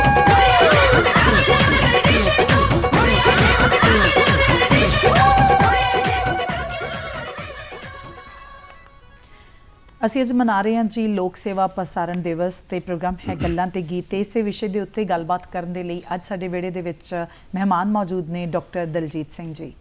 ਸਰ ਜਿਹੜੇ ਪਹਿਲੂਆਂ ਦੇ ਉੱਤੇ ਤੁਸੀਂ ਗੱਲ ਕੀਤੀ ਆ ਇਹੀ ਸਾਰੇ ਪਹਿਲੂ ਆ ਜਾਂ ਹਜੇ ਵੀ ਕੋਈ ਪਹਿਲੂ ਬਚਿਆ ਜਿਨ੍ਹਾਂ ਨੂੰ ਲੈ ਕੇ ਇਸ ਲੋਕ ਸੇਵਾ ਪ੍ਰਸਾਰਣ ਨੂੰ ਅੱਗੇ ਵਧਾਇਆ ਜਾ ਰਿਹਾ ਹੈ? ਦੇਖੋ ਮਤਲਬ ਜ਼ਿੰਦਗੀ ਬੜੀ ਵਿਸ਼ਾਲ ਆ, ਠੀਕ ਹੈ ਨਾ, ਤੇ ਇਹਦੇ ਨਾਲ ਜਿਸਲੇ ਲੋਕ ਸੇਵਾ ਪ੍ਰਸਾਰਣ ਦੀ ਗੱਲ ਆ ਜਾਂਦੀ ਤਾਂ ਫਿਰ ਆਪਾਂ ਲੋਕਾਂ ਦੀ ਆ ਜਾਂਦੀ ਹੈ, ਲੋਕਾਂ ਦੀ ਜ਼ਿੰਦਗੀ ਆ ਜਾਂਦੀ ਹੈ, ਔਰ ਲੋਕਾਂ ਦੀ ਜ਼ਿੰਦਗੀ ਦਾ ਦਾਇਰਾ ਬੜਾ ਵਿਸ਼ਾਲ ਆ ਜੀ, ਠੀਕ ਹੈ ਨਾ। ਤਾਂ ਇਸ ਕਰਕੇ ਆਪਾਂ ਜਿੱਦਾਂ ਮੈਂ ਪਹਿਲਾਂ ਵੀ ਥੋੜਾ ਇਸ਼ਾਰਾ ਕੀਤਾ ਕਿ ਵੀ ਉਹ ਸਾਰੇ ਗਿਣ ਲੱਗਾਂਗੇ ਤੇ ਬੜੀ ਲੰਬੀ ਫਰਿਸਤ ਹੋ ਜਾਊਗੀ ਸਾਡੇ ਕੋਲ। ਤਾਂ ਕਹਿਣ ਦਾ ਮਤਲਬ ਕੀ ਕਿ ਲੋਕ ਸੇਵਾ ਪ੍ਰਸਾਰਣ ਦੇ ਵਿੱਚ ਜਿਹੜੀ ਵਿਸ਼ੇਸ਼ ਤੌਰ ਤੇ ਖਾਸ ਕਰਕੇ ਮੈਂ ਸਮਝਦਾ ਹਾਂ ਕਿ ਜਿੱਦਾਂ ਜਿਹੜੇ ਦੇਸ਼ਾਂ 'ਚ ਵੀ ਲੋਕ ਸੇਵਾ ਪ੍ਰਸਾਰਣ ਦੀ ਨੀਤੀ ਨੂੰ ਨਹੀਂ ਅਪਣਾਇਆ, ਮੇਰੀ ਆਪਣਾ ਜਿਹੜਾ ਮੁਲਾਂਕਣ ਹੈ ਉਹਦੇ ਹਿਸਾਬ ਨਾਲ ਇਹ ਹੈਗਾ ਕਿ ਇਸ ਵੇਲੇ ਸਭ ਤੋਂ ਉਹਦੀ ਜਿਹੜੀ ਕੁਆਲਿਟੀ ਹੈਗੀ ਆ ਲੋਕ ਸੇਵਾ ਪ੍ਰਸਾਰਣ ਦੀ, ਜੇ ਸਭ ਤੋਂ ਵਧੀਆ ਹੈਗੀ ਆ ਤਾਂ ਬਿਹਤਰ ਹੈਗੀ ਹੈ ਤਾਂ ਉਹ ਸਾਡੇ ਦੇਸ਼ ਵਿੱਚ ਹੈ ਜੀ, ਠੀਕ ਹੈ ਨਾ। ਉੱਥੇ ਵੀ ਜਿੱਦਾਂ ਬਾਹਰਲੇ ਦੇਸ਼ਾਂ 'ਚ ਵੀ ਉੱਥੇ ਵੀ ਉਹ ਲੋਕ ਸੇਵਾ ਪ੍ਰਸਾਰਣ ਤਾਂ ਹੈ ਬੜੀ ਲਿਮਟਿਡ ਜਿਹੇ ਤਰੀਕੇ ਨਾਲ, ਜਿੱਦਾਂ BBC ਇਹਨਾਂ ਦਾ ਜ਼ਿਆਦਾ ਜ਼ੋਰ ਖਬਰਾਂ ਦੇ ਉੱਪਰ ਹੀ ਹੈ ਜੀ, ਠੀਕ ਹੈ ਨਾ। ਔਰ ਖਬਰਾਂ ਲੋਕ ਹਿੱਤ ਦੀਆਂ ਦਿੰਦੇ ਆ, ਉਹ ਲੋਕ ਹਿੱਤ ਤੋਂ ਦਿੰਦੇ ਆ, ਲੋਕਾਂ ਨੂੰ ਜਾਣਕਾਰੀ ਦੇਣ ਲਈ, ਲੋਕਾਂ ਨੂੰ ਜਿਹੜਾ ਉਹਨਾਂ ਦਾ ਭਰਪੂਰ ਉਹਨਾਂ ਦੀ ਸੂਚਨਾ ਪਹੁੰਚਾਉਣ ਲਈ। ਲੇਕਿਨ ਜ਼ਿੰਦਗੀ ਦੇ ਜਿਹੜੇ ਬਹੁਤੇ ਬਾਕੀ ਖੇਤਰ ਹੈਗੇ ਆ ਉਹ ਅਣਛੋਏ ਆ ਉੱਥੇ। ਸੰਸਾਰ ਪੱਧਰ ਤੇ ਕਹਿੰਦੇ ਕਿ ਲੋਕ ਸੇਵਾ ਪ੍ਰਸਾਰਣ ਦੀ ਇੱਕ ਨੀਤੀ ਹੁੰਦੀ ਆ ਪੂਰੇ ਸੰਸਾਰ ਪੱਧਰ ਤੇ, ਚਾਹੇ ਉਹ ਅਲੱਗ-ਅਲੱਗ ਦੇਸ਼ਾਂ ਦੀ ਆਪਦੀ ਹੋਵੇ ਜਾਂ ਵਰਲਡ ਵਾਈਡ ਇੱਕ ਹੋਵੇ, ਉਹਦੇ ਵਿੱਚ ਕਿਸ ਖਾਸ ਇੱਕ ਚੀਜ਼ ਦੇ ਲਈ ਵਚਨਬੱਧਤਾ ਹੋਣੀ ਚਾਹੀਦੀ ਹੈ? ਨਹੀਂ, ਜਿਸਲੇ ਜਿਹੜੀ ਲੋਕ ਸੇਵਾ ਪ੍ਰਸਾਰਣ ਦਾ ਹੀ ਮਤਲਬ ਹੈ ਕਿ ਲੋਕਾਂ ਦੀ ਇਹ ਜਿਹੜਾ ਪ੍ਰਸਾਰਣ ਹੈਗਾ, ਇਹ ਜਿਹੜੀ ਸ਼ਕਤੀ ਹੈਗੀ ਆ, ਇਹਦੀ ਵਰਤੋਂ ਲੋਕਾਂ ਦੇ ਹਿੱਤਾਂ ਲਈ ਹੀ ਹੋਣੀ ਚਾਹੀਦੀ ਹੈ ਜੀ, ਸਮਾਜ ਦੇ ਹਿੱਤਾਂ ਲਈ ਹੋਣੀ ਚਾਹੀਦੀ ਹੈ। ਸਮਾਜ ਦੇ ਮਤਲਬ ਜਿਸਲੇ ਆਪਾਂ ਵਪਾਰ ਦੀ ਗੱਲ ਕਰਦੇ ਆ ਜਾਂ ਰਾਜਸੀ ਹੈ ਤਾਂ ਉਹ ਵੀ ਵਪਾਰ ਹੀ, ਪਰ ਉਹ ਸਮੁੱਚਾ ਵਪਾਰ, ਉਹ ਸਮੁੱਚਾ ਸਮਾਜ ਨਹੀਂ, ਸਮੁੱਚੀ ਮਾਨਵਤਾ ਨਹੀਂ, ਸਮੁੱਚੇ ਲੋਕ ਨਹੀਂ, ਠੀਕ ਹੈ ਨਾ। ਲੋਕ ਸੇਵਾ ਪ੍ਰਸਾਰਣ ਦਾ ਮਤਲਬ ਕਿ ਜਿਹੜਾ ਪ੍ਰਸਾਰਣ ਆ ਇਹਦੇ ਸਾਹਮਣੇ ਜਿਸਲੇ ਅਸੀਂ ਆਪਣੇ ਪ੍ਰੋਗਰਾਮ ਬਣਾਉਣੇ ਆ, ਉਹਦੇ ਸਾਹਮਣੇ ਸਾਡੇ ਕੋਈ ਕਿਸੇ ਵਿਸ਼ੇਸ਼ ਪ੍ਰਕਾਰ ਦੇ ਹਿੱਤ ਨਹੀਂ ਹੋਣੇ ਚਾਹੀਦੇ ਜਿਹੜੇ ਕਿਸੇ ਵਿਸ਼ੇਸ਼ ਵਰਗ ਨਾਲ ਸੰਬੰਧਿਤ ਹੋਣ। ਉਹਦੇ ਸਾਹਮਣੇ ਹਿੱਤ ਹੋਣੇ ਚਾਹੀਦੇ ਆ ਸਮੁੱਚਾ ਸਮਾਜ, ਸਮੁੱਚੀ ਜ਼ਿੰਦਗੀ, ਸਮੁੱਚੀ ਮਾਨਵਤਾ, ਔਰ ਉਹਨੂੰ ਅਗਵਾਈ ਕਰਨ ਲਈ ਜੋ ਕੁਝ ਵੀ ਸਾਨੂੰ ਚਾਹੀਦਾ ਕਰਨਾ, ਜਿੱਦਾਂ ਦੇ ਮਰਜ਼ੀ ਪ੍ਰੋਗਰਾਮ ਬਣਾਉਣੇ ਪੈਣ ਉਹ ਫਿਰ ਉਦਾਂ ਦੇ ਬਣਾਏ ਜਾਣ। ਇਹ ਨੀਤੀ ਪੂਰੀ ਦੁਨੀਆ ਵਿੱਚ ਲੈ ਕੇ ਆਪਾਂ ਚੱਲੇ ਸੀ, ਠੀਕ ਹੈ ਨਾ। ਪਰ ਜਿੱਦਾਂ ਪਹਿਲਾਂ ਗੱਲ ਕੀਤੀ ਕਿ ਵੀ ਬਾਕੀ ਇਹ ਹੁਣ ਉਦੋਂ ਤੋਂ ਡਿਲੂਟ ਹੋਣਾ ਸ਼ੁਰੂ ਹੋ ਗਿਆ, ਹਲਕਾ ਹੋਣਾ ਸ਼ੁਰੂ ਹੋ ਗਿਆ, ਬਾਕੀ ਸਾਰੇ ਬਹੁਤ ਹਲਕਾ ਹੋ ਗਿਆ। ਚੰਗੀ ਕਿਸਮਤ ਨੂੰ ਹਾਲੀ ਸਾਡੇ ਦੇਸ਼ ਵਿੱਚ ਭਾਵੇਂ ਕਿ ਪ੍ਰਬੰਧ ਸਰਕਾਰ ਕੋਲ ਚਲਾ ਗਿਆ, ਫੰਡਿੰਗ ਸਰਕਾਰ ਕੋਲ ਚਲ ਗਈ, ਲੇਕਿਨ ਫਿਰ ਵੀ ਇੱਥੇ ਕਾਫੀ ਹੱਦ ਤੱਕ ਉਹ ਜਿਹੜੀ ਸਮਾਜ ਨੂੰ ਅੱਗੇ ਪ੍ਰਸਾਰਣ ਦੀ ਸ਼ਕਤੀ ਨੂੰ ਵਰਤਦੇ ਹੋਏ ਸਮਾਜ ਦੇ ਵਿੱਚ ਸਮਾਜ ਨੂੰ ਅੱਗੇ ਵਧਾਉਣ ਦੀ ਗੱਲ ਸੀ, ਸਮਾਜ ਨੂੰ ਪ੍ਰਫੁੱਲਿਤ ਕਰਨ ਦੀ ਗੱਲ ਸੀ, ਸਮਾਜ ਦੀ ਲੋਕਾਂ ਦੀ ਜ਼ਿੰਦਗੀ ਵਧੀਆ ਬਣਾਉਣ ਦੀ ਗੱਲ ਸੀਗੀ, ਉਹਦੀ ਅਗਵਾਈ ਕਰਨ ਦੀ ਲੋੜ ਸੀ। ਹਾਲੇ ਤੱਕ ਵੀ ਉਹ ਕਾਫੀ ਹੱਦ ਤੱਕ ਸਾਡੇ ਦੇਸ਼ ਵਿੱਚ ਚੱਲਦੀ ਆ, ਜਦ ਕਿ ਬਾਕੀ ਦੇਸ਼ਾਂ ਦੇ ਵਿੱਚ ਉਹ ਜਿਹੜੇ ਦੇਸ਼ ਨੂੰ ਲੈ ਕੇ ਲੋਕ ਜਿਹੜੇ ਇਹਦੇ ਮੇਨ ਤੱਤਵ ਸੀਗੇ ਇਹਦੇ ਲੋਕ ਸੇਵਾ ਪ੍ਰਸਾਰਣ ਦੇ, ਉਹ ਨਹੀਂ ਰਹੇ, ਠੀਕ ਹੈ ਨਾ। ਤੇ ਖਾਸ ਕਰਕੇ ਸਾਡੇ ਦੇਸ਼ ਦੇ ਵਿੱਚ ਮਤਲਬ ਜਿਹੜੀ ਜੋ ਵੀ ਪ੍ਰੋਗਰਾਮਿੰਗ ਹੈਗੀ ਆ, ਚਾਹੇ ਰੇਡੀਓ ਹੈਗਾ, ਚਾਹੇ ਦੂਰਦਰਸ਼ਨ ਹੈਗਾ, ਉਹਦੇ ਤੋਂ ਸਮੁੱਚੇ ਸਮਾਜ ਨੂੰ ਸੇਧ ਦੇਣ ਲਈ, ਸਮੁੱਚੀ ਮਾਨਵਤਾ ਦੇ ਭਲੇ ਲਈ, ਹੈ ਨਾ, ਇਨਸਾਨੀਅਤ ਦੇ ਭਲੇ ਲਈ, ਲੋਕਾਂ ਦੇ ਭਲੇ ਲਈ ਇਹ ਪ੍ਰੋਗਰਾਮ ਜਿਹੜੇ ਬਣਾਏ ਜਾਂਦੇ ਆ। ਲੋਕਾਂ ਦੇ ਭਲੇ ਲਈ ਦਾ ਮਤਲਬ ਕੀ ਕਿ ਵੀ ਜਿਹਦੇ ਨਾਲ ਲੋਕਾਂ ਦੀ ਜ਼ਿੰਦਗੀ ਵਧੀਆ ਹੋ ਸਕੇ। ਤੁਸੀਂ ਪੂਰਾ ਪਿੱਛੋਂ ਹਿਸਟਰੀ ਦੱਸੀ ਹੈ ਕਿ ਕਿਵੇਂ ਸ਼ੁਰੂਆਤ ਹੋਈ ਹੈ ਨਾ, ਵਾਇਰਲੈਸ ਫੋਨ ਤੱਕ ਅਸੀਂ ਪਹੁੰਚੇ, ਫਿਰ ਹੌਲੀ ਹੌਲੀ ਅੱਗੇ ਵਧੇ। ਇਸ ਵੇਲੇ ਜੇ ਪਿਛਲੇ ਕੁਝ ਸਮੇਂ ਤੋਂ ਦੇਖਿਆ ਜਾਵੇ ਤੇ ਇਹ ਬਹੁਤ ਤੇਜ਼ੀ ਦੇ ਨਾਲ ਤਰੱਕੀ ਹੋਈ ਹੈ ਔਰ ਪੂਰੀ ਦੀ ਪੂਰੀ ਦੁਨੀਆ ਇੱਕ ਗਲੋਬਲ ਪਿੰਡ ਬਣ ਕੇ ਰਹਿ ਗਈ ਆ। ਇਸ ਚੀਜ਼ ਦਾ ਇੱਕ ਬਹੁਤ ਫਾਸਟ ਤਰੱਕੀ ਔਰ ਤਕਨੀਕ ਦਾ ਕੋਈ ਅਸਰ ਪਿਆ ਲੋਕ ਸੇਵਾ ਪ੍ਰਸਾਰਣ ਤੇ? ਦੇਖੋ ਜੀ, ਕੁਦਰਤੀ ਗੱਲ ਹੈ ਕਿ ਜਿਸਲੇ ਨਵੀਂ ਕੋਈ ਚੀਜ਼ ਆਉਂਦੀ ਹੈ, ਹੁਣ ਪਹਿਲਾਂ ਤੁਸੀਂ ਦੇਖੋ ਕਿ ਸ਼ੁਰੂ 'ਚ ਪਹਿਲਾਂ ਰੇਡੀਓ ਆਇਆ, ਰੇਡੀਓ ਸੁਣਨ ਲਈ ਤੁਹਾਨੂੰ ਘਰ ਬਹਿਣਾ ਪੈਂਦਾ ਸੀਗਾ ਜੀ, ਠੀਕ ਹੈ ਨਾ। ਉਹ ਤੋਂ ਬਾਅਦ ਫਿਰ ਦੂਰਦਰਸ਼ਨ, ਲੇਕਿਨ ਉਹ 'ਚ ਇਕੱਲੀ ਆਵਾਜ਼ ਹੀ ਸੁਣਦੀ ਸੀ। ਉਹ ਤੋਂ ਬਾਅਦ ਦੂਰਦਰਸ਼ਨ ਆਇਆ। ਹੁਣ ਤੁਸੀਂ ਨਾਲ ਦੀ ਨਾਲ ਆਵਾਜ਼ ਵੀ ਸੁਣ ਸਕਦੇ ਆ, ਨਾਲ ਦੀ ਨਾਲ ਤਸਵੀਰ ਵੀ ਦੇ ਸਕਦੇ ਆ, ਲੇਕਿਨ ਬਹਿਣਾ ਫਿਰ ਤੁਹਾਨੂੰ ਘਰ ਪੈਣਾ ਦੇਖਣ ਲਈ, ਠੀਕ ਹੈ ਨਾ। ਲੇਕਿਨ ਤਕਨੀਕ ਤਰੱਕੀ ਕਰ ਰਹੀ ਆ। ਹੁਣ ਉਹ ਜਿਹੜਾ ਟੀਵੀ ਅੱਗੇ ਤੁਹਾਡੇ ਡਰਾਇੰਗ ਰੂਮ 'ਚ ਲੱਗਾ ਹੁੰਦਾ ਸੀ ਜਾਂ ਪਿੰਡਾਂ 'ਚ ਵਿਹੜੇ 'ਚ ਰੱਖ ਕੇ ਤਾਂ ਬਾਹਰ ਮੰਜੇ ਢਾ ਕੇ ਤਾਂ ਲੋਕ ਫਿਰ ਦੇਖਦੇ ਸੀ, ਹੁਣ ਉਹ ਹਰੇਕ ਬੰਦੇ ਦੇ ਆਪਣੇ ਹੱਥ ਵਿੱਚ ਆ। ਬਿਲਕੁਲ, ਠੀਕ ਹੈ ਨਾ। ਔਰ ਹੁਣ ਉਹਦੇ ਲਈ ਤੁਹਾਨੂੰ ਘਰ ਨਹੀਂ ਬਹਿਣਾ ਪੈਣਾ, ਠੀਕ ਹੈ ਨਾ। ਉਹਦੇ ਲਈ ਤੁਹਾਨੂੰ ਟਾਈਮ ਨਹੀਂ ਕੱਢਣਾ ਪੈਣਾ। ਹੁਣ ਤੁਸੀਂ ਆਉਂਦੇ ਜਾਂਦੇ, ਬਹਿੰਦੇ ਉੱਠਦੇ, ਹੈ ਨਾ, ਖਾਂਦੇ ਪੀਂਦੇ, ਹਰੇਕ ਬੰਦੇ ਦੇ ਘਰ ਦੇ 10 ਮੈਂਬਰ ਆ, 10 ਮੈਂਬਰਾਂ ਦੇ ਹੱਥ 'ਚ 2-2 ਟੈਲੀਫੋਨ ਆ, 2-2 ਲਾਏ ਹੋ ਆਓ ਨਹੀਂ, ਠੀਕ ਹੈ ਨਾ। ਉਹ ਹੁਣ ਕੁਦਰਤੀ ਤੌਰ ਤੇ ਜਿਉਂ-ਜਿਉਂ ਤਕਨੀਕ ਤਰੱਕੀ ਕਰ ਰਹੀ ਆ, ਤਿਉਂ-ਤਿਉਂ ਇਹ ਜਿਹੜਾ ਸੁਨੇਹਾ ਹੈਗਾ, ਸੰਚਾਰ ਹੈਗਾ, ਜਨ ਸੰਚਾਰ ਹੈਗਾ, ਇਹ ਜ਼ਿਆਦਾ ਵਿਸਤ੍ਰਿਤ ਹੋ ਰਿਹਾ, ਜ਼ਿਆਦਾ ਲੋਕਾਂ ਤਾਈਂ ਪਹੁੰਚ ਰਿਹਾ, ਸੌਖਾ ਪਹੁੰਚ ਰਿਹਾ, ਜ਼ਿਆਦਾ ਸਮੇਂ ਲਈ ਪਹੁੰਚ ਰਿਹਾ। ਤੁਹਾਡੀਆਂ ਗੱਲ ਦੇ ਵਿੱਚ, ਕਿਉਂਕਿ ਤੁਹਾਡਾ ਦੂਰਦਰਸ਼ਨ ਦੇ ਨਾਲ ਲੰਬਾ ਨਾਤਾ ਰਿਹਾ, ਤੁਸੀਂ ਸੇਵਾਵਾਂ ਨਿਭਾਈਆਂ, ਤੇ ਗੱਲ ਬੜੀ ਸੋਹਣੇ ਪਾਸੇ ਨੂੰ ਮੁੜ ਰਹੀ ਆ ਕਿ ਇੱਕੋ ਸਮਾਂ ਹੁੰਦਾ ਸੀ ਜਦੋਂ ਵਿਹੜੇ 'ਚ ਬੈਠ ਕੇ, ਔਰ ਉਹ ਐਂਟੀਨੇ ਵਾਲਾ ਇੱਕ ਸਮਾਂ ਹੁੰਦਾ ਸੀਗਾ ਵੀ ਕੋਠੇ ਤੇ ਕੋਈ ਬੈਠਾ ਹੁੰਦਾ ਸੀ, ਫਿਰ ਕੋਈ ਵਿਹੜੇ 'ਚ ਖੜਾ ਦੱਸ ਰਿਹਾ। ਉਸ ਤੋਂ ਬਾਅਦ ਰਿਮੋਟ ਹੱਥਾਂ ਦੇ ਵਿੱਚ ਆ ਗਏ ਤੇ ਹੁਣ ਤਾਂ ਫੋਨ ਹੱਥਾਂ ਦੇ ਵਿੱਚ ਆ ਕੇ ਜਿਹੜਾ ਚੈਨਲ ਤੁਸੀਂ ਚਾਹੁੰਦੇ ਦੇਖ ਸਕਦੇ ਆ। ਤੁਸੀਂ ਆਪਣੇ ਸਫ਼ਰ ਨੂੰ ਕਿਵੇਂ ਦੇਖਦੇ ਹੋ ਤਕਨੀਕ ਦੇ ਨਾਲ ਜੋੜ ਕੇ ਔਰ ਦੂਰਦਰਸ਼ਨ ਦੇ ਸੰਦਰਭ ਦੇ ਵਿੱਚ ਕਿ ਐਂਟੀਨੇ ਵਾਲਾ ਸਮਾਂ ਤੇ ਹੁਣ ਦੂਰਦਰਸ਼ਨ ਤੁਹਾਡੇ ਹੱਥ ਦੇ ਵਿੱਚ ਫੋਨ ਦੇ ਵਿੱਚ? ਦੇਖੋ, ਮਤਲਬ ਜਦੋਂ ਮੈਂ ਤਕਰੀਬਨ 1993 ਵਿੱਚ ਇੱਧਰ ਦੂਰਦਰਸ਼ਨ 'ਚ ਆਇਆ ਸੀਗਾ ਜੀ, ਤੇ ਉਦੋਂ ਜਦੋਂ ਬਾਹਰ ਕਿਤੇ ਲਾਈਵ ਟੈਲੀਕਾਸਟ ਕਰਨਾ ਹੁੰਦਾ ਸੀ ਨਾ, ਤੇ ਸਾਡੀ ਪੂਰੀ ਫੌਜ ਜਾਂਦੀ ਹੁੰਦੀ ਸੀ, ਤਕਰੀਬਨ 100 ਬੰਦਾ ਹੁੰਦਾ ਸੀ ਉਹਦੇ ਵਿੱਚ, ਠੀਕ ਹੈ ਨਾ। ਜਿੱਥੋਂ ਲਾਈਵ ਟੈਲੀਕਾਸਟ ਕਰਨਾ ਹੁੰਦਾ ਉੱਥੇ 2 ਦਿਨ ਪਹਿਲਾਂ ਜਾ ਕੇ ਡੇਰਾ ਲਾਉਣਾ ਪੈਂਦਾ ਸੀ, ਠੀਕ ਹੈ ਨਾ। ਕਿਤੇ ਬਿਜਲੀ ਦਾ ਕਨੈਕਸ਼ਨ ਲੈਣਾ, ਕਿਤੇ ਮਾਈਕ੍ਰੋਵੇਵ ਦਾ ਕਨੈਕਸ਼ਨ ਲੈਣਾ, ਕਿਤੇ ਟੈਲੀਫੋਨ ਦਾ ਕਨੈਕਸ਼ਨ ਲੈਣਾ, ਕਿਤੇ ਇੰਨੇ ਬੰਦਿਆਂ ਦੇ ਖਾਣ ਬਹਿਣ ਸੌਣ ਪੀਣ ਉਹ ਪ੍ਰਬੰਧ ਕਰਨਾ ਆ, ਠੀਕ ਹੈ ਨਾ। ਉੱਥੇ ਲੋਕਲ ਗੱਡੀਆਂ ਦਾ ਪ੍ਰਬੰਧ ਕਰਨਾ, ਠੀਕ ਹੈ ਨਾ। ਉਹ ਤੋਂ ਬਾਅਦ ਜਿਹੜੇ ਘੰਟੇ ਦਾ ਉਹ ਪ੍ਰਸਾਰਣ ਹੋ ਜਾਂਦਾ ਸੀ, ਤੇ ਉਹ ਤੋਂ ਬਾਅਦ ਫਿਰ ਇੱਕ ਦਿਨ ਉੱਥੇ ਸਮੇਟਣ ਤੇ ਲੱਗਦਾ ਹੁੰਦਾ ਸੀ। ਮੰਨ ਲਓ ਇੱਕ ਲਾਈਵ ਟੈਲੀਕਾਸਟ ਕਰਨ ਲਈ 5 ਦਿਨ ਲੱਗ ਜਾਂਦੇ ਹੁੰਦੇ ਸੀ, ਔਰ ਪੂਰੇ ਦਾ ਪੂਰਾ ਸਾਡੀ ਪੂਰੀ ਮਤਲਬ ਇੱਕ ਤਾਂ ਉਹ ਵੈਨ ਬਾਹਰ ਜਾਣੀ, ਨਾਲ 2-3 ਗੱਡੀਆਂ ਹੋਰ, 4 ਗੱਡੀਆਂ ਜਿਹਦੇ 'ਚ ਲੋਕਾਂ ਨੇ ਜਾਣਾ, ਤਾਂ ਮੇਰਾ ਪੂਰਾ ਪੈਰਾਫਰਨੇਲੀਆ ਜਾਂਦਾ ਸੀ। ਤੇ ਹੁਣ ਉਹੋ ਹੀ ਜਿਹੜਾ ਉਹ ਅੱਛਾ, ਉਹਦੇ ਲਈ ਕੀ ਆ ਕਿ ਵੀ ਇੱਥੇ ਜਲੰਧਰ ਸਾਡਾ ਟਰਾਂਸਮੀਟਰ ਸੀਗਾ, ਸਟੂਡੀਓ ਸੀਗਾ, ਬਾਹਰੋਂ ਪਹਿਲਾਂ ਇੱਥੇ ਆਉਂਦੇ ਸੀ, ਇੱਥੋਂ ਫਿਰ ਅੱਗੇ ਆਪਾਂ ਟੈਲੀਕਾਸਟ ਕਰਦੇ ਸੀ। ਹੁਣ ਇਹ ਜੋ ਜਿਹੜਾ ਸਾਰਾ ਸੈਟਅਪ ਹੈਗਾ, ਇਹ ਜੋ ਕੁਛ ਅਸੀਂ ਬਾਹਰ ਲੈ ਕੇ ਜਾਂਦੇ ਆ, ਹੁਣ ਸਾਰਾ ਤੁਹਾਡੀ ਜੇਬ 'ਚ ਆ। ਤੁਸੀਂ ਲਾਈਵ ਜਿੱਥੋਂ ਮਰਜ਼ੀ ਸੜਕ ਤੇ ਤੁਰੇ ਜਾਂਦੇ ਕੁਛ ਦੇਖਦੇ ਆ, ਤੁਸੀਂ ਲਾਈਵ ਹੋ ਜਾਂਦੇ ਆ। ਉਹ ਜਿਹੜਾ ਲਾਈਵ ਕਰਨ ਲਈ ਸਾਨੂੰ ਇੰਨਾ ਨਿਕੰਮਣ ਕਰਨਾ ਪੈਂਦਾ ਸੀ, ਠੀਕ ਹੈ ਨਾ। ਇਹ ਇੰਨੀ ਫਾਸਟ, ਇੰਨੀ ਤੇਜ਼ ਹੁਣ ਹੋ ਗਈ ਆ ਕਿ ਅੱਗੇ ਹੁੰਦਾ ਸੀਗਾ ਕਿ ਵੀ ਤੁਸੀਂ ਕਿਤੇ ਜਾਂਦੇ ਕੋਈ ਮਤਲਬ ਲਾਈਵ ਟੈਲੀਕਾਸਟ ਕਰਨੀ ਆ, ਤੁਹਾਨੂੰ ਪਲਾਨ ਕਰਨੀ ਪਊਗੀ ਔਰ ਉਹਦੇ ਲਈ ਸਮਾਂ ਲਾਉਣਾ ਪਊਗਾ ਔਰ ਫਿਰ ਹੋਊਗਾ। ਹੁਣ ਬੈਠੇ ਜਿੱਦਾਂ ਤੁਹਾਡਾ ਚਾਹ ਪੀਣ ਨੂੰ ਜੀ ਕਰਦਾ ਤੁਸੀਂ ਚਾਹ ਪੀ ਲੈਂਦੇ ਆ, ਕੌਫੀ ਪੀਣ ਨੂੰ ਜੀ ਕਰਦਾ ਕੌਫੀ ਪੀ ਲੈਂਦੇ ਆ, ਰੋਟੀ ਖਾਣ ਨੂੰ ਕੁਛ ਕਰਦਾ ਤਾਂ ਉਹ ਖਾ ਲੈਂਦੇ ਆ। ਇੱਦਾਂ ਤੁਹਾਡਾ ਜਿਹੜੇ ਮਨ ਕਰਦਾ ਵੀ ਮੈਂ ਕੁਛ ਲਾਈਵ ਹੋਣਾ, ਤੁਸੀਂ ਆਪਣਾ ਬਟਨ ਦੱਬੋ ਤਾਂ ਲਾਈਵ ਹੋ ਲਓ। ਜਿਹਦੇ ਲਈ ਕਿ ਸਾਨੂੰ ਇੱਥੇ ਇੰਨਾ ਪਹਿਲਾਂ ਮੈਂ ਤੁਹਾਨੂੰ ਦੱਸਿਆ ਕਿ ਵੀ ਉਹ ਸਾਰੇ ਦਾ ਸਾਰਾ ਜਿਹੜੀ ਕੋਸ਼ਿਸ਼ ਕਰਨੀ ਪੈਂਦੀ ਸੀ, ਸਾਰੇ ਦਾ ਸਾਰਾ ਜਿਹੜਾ ਉਹ ਜਿਹੜੇ ਯਤਨ ਕਰਨੇ ਪੈਂਦੇ ਸੀ।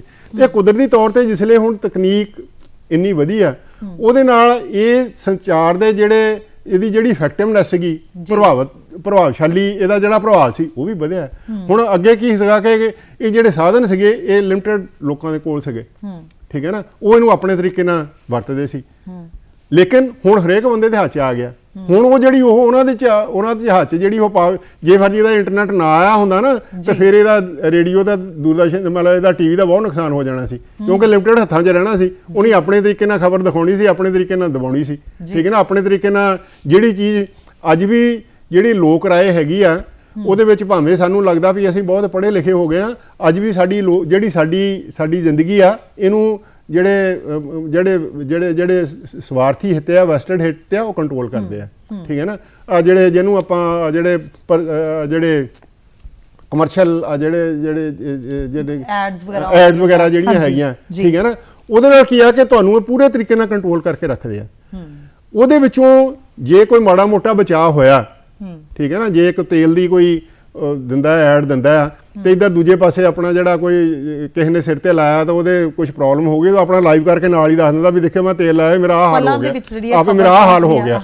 ਉਹਨੂੰ ਕਾਊਂਟਰ ਕਰਨ ਲਈ ਇਹ ਤਕਨੀਕ ਨੇ ਤਕਨੀਕ ਨੂੰ ਹੀ ਇੱਕ ਤਰੀਕੇ ਨਾਲ ਮਾਰਿਆ। ਸਰ ਇਹ ਜ਼ਰੂਰ ਜਾਣਨਾ ਚਾਹੁੰਦੀ ਹਾਂ ਕਿ ਇਸ ਵੇਲੇ ਅਸੀਂ ਪਹਿਲਾਂ ਵੀ ਗੱਲ ਕੀਤੀ ਹੈ ਵੀ ਜਦੋਂ ਚੈਨਲਾਂ ਦੀ ਭਰਮਾਰ ਹੋ ਚੁੱਕੀ ਆ ਤੇ ਬਹੁਤ ਸਾਰੇ ਚੈਨਲ ਹਰ ਇੱਕ ਏਜੰਡੇ ਨੂੰ ਲੈ ਕੇ ਚੱਲ ਰਹੇ ਆ, ਚਾਹੇ ਉਹ ਕੋਈ ਧਾਰਮਿਕ ਏਜੰਡਾ ਹੋਵੇ, ਰਾਜਨੀਤਿਕ ਹੋਵੇ ਜਾਂ ਵਪਾਰਕ ਹੋਵੇ।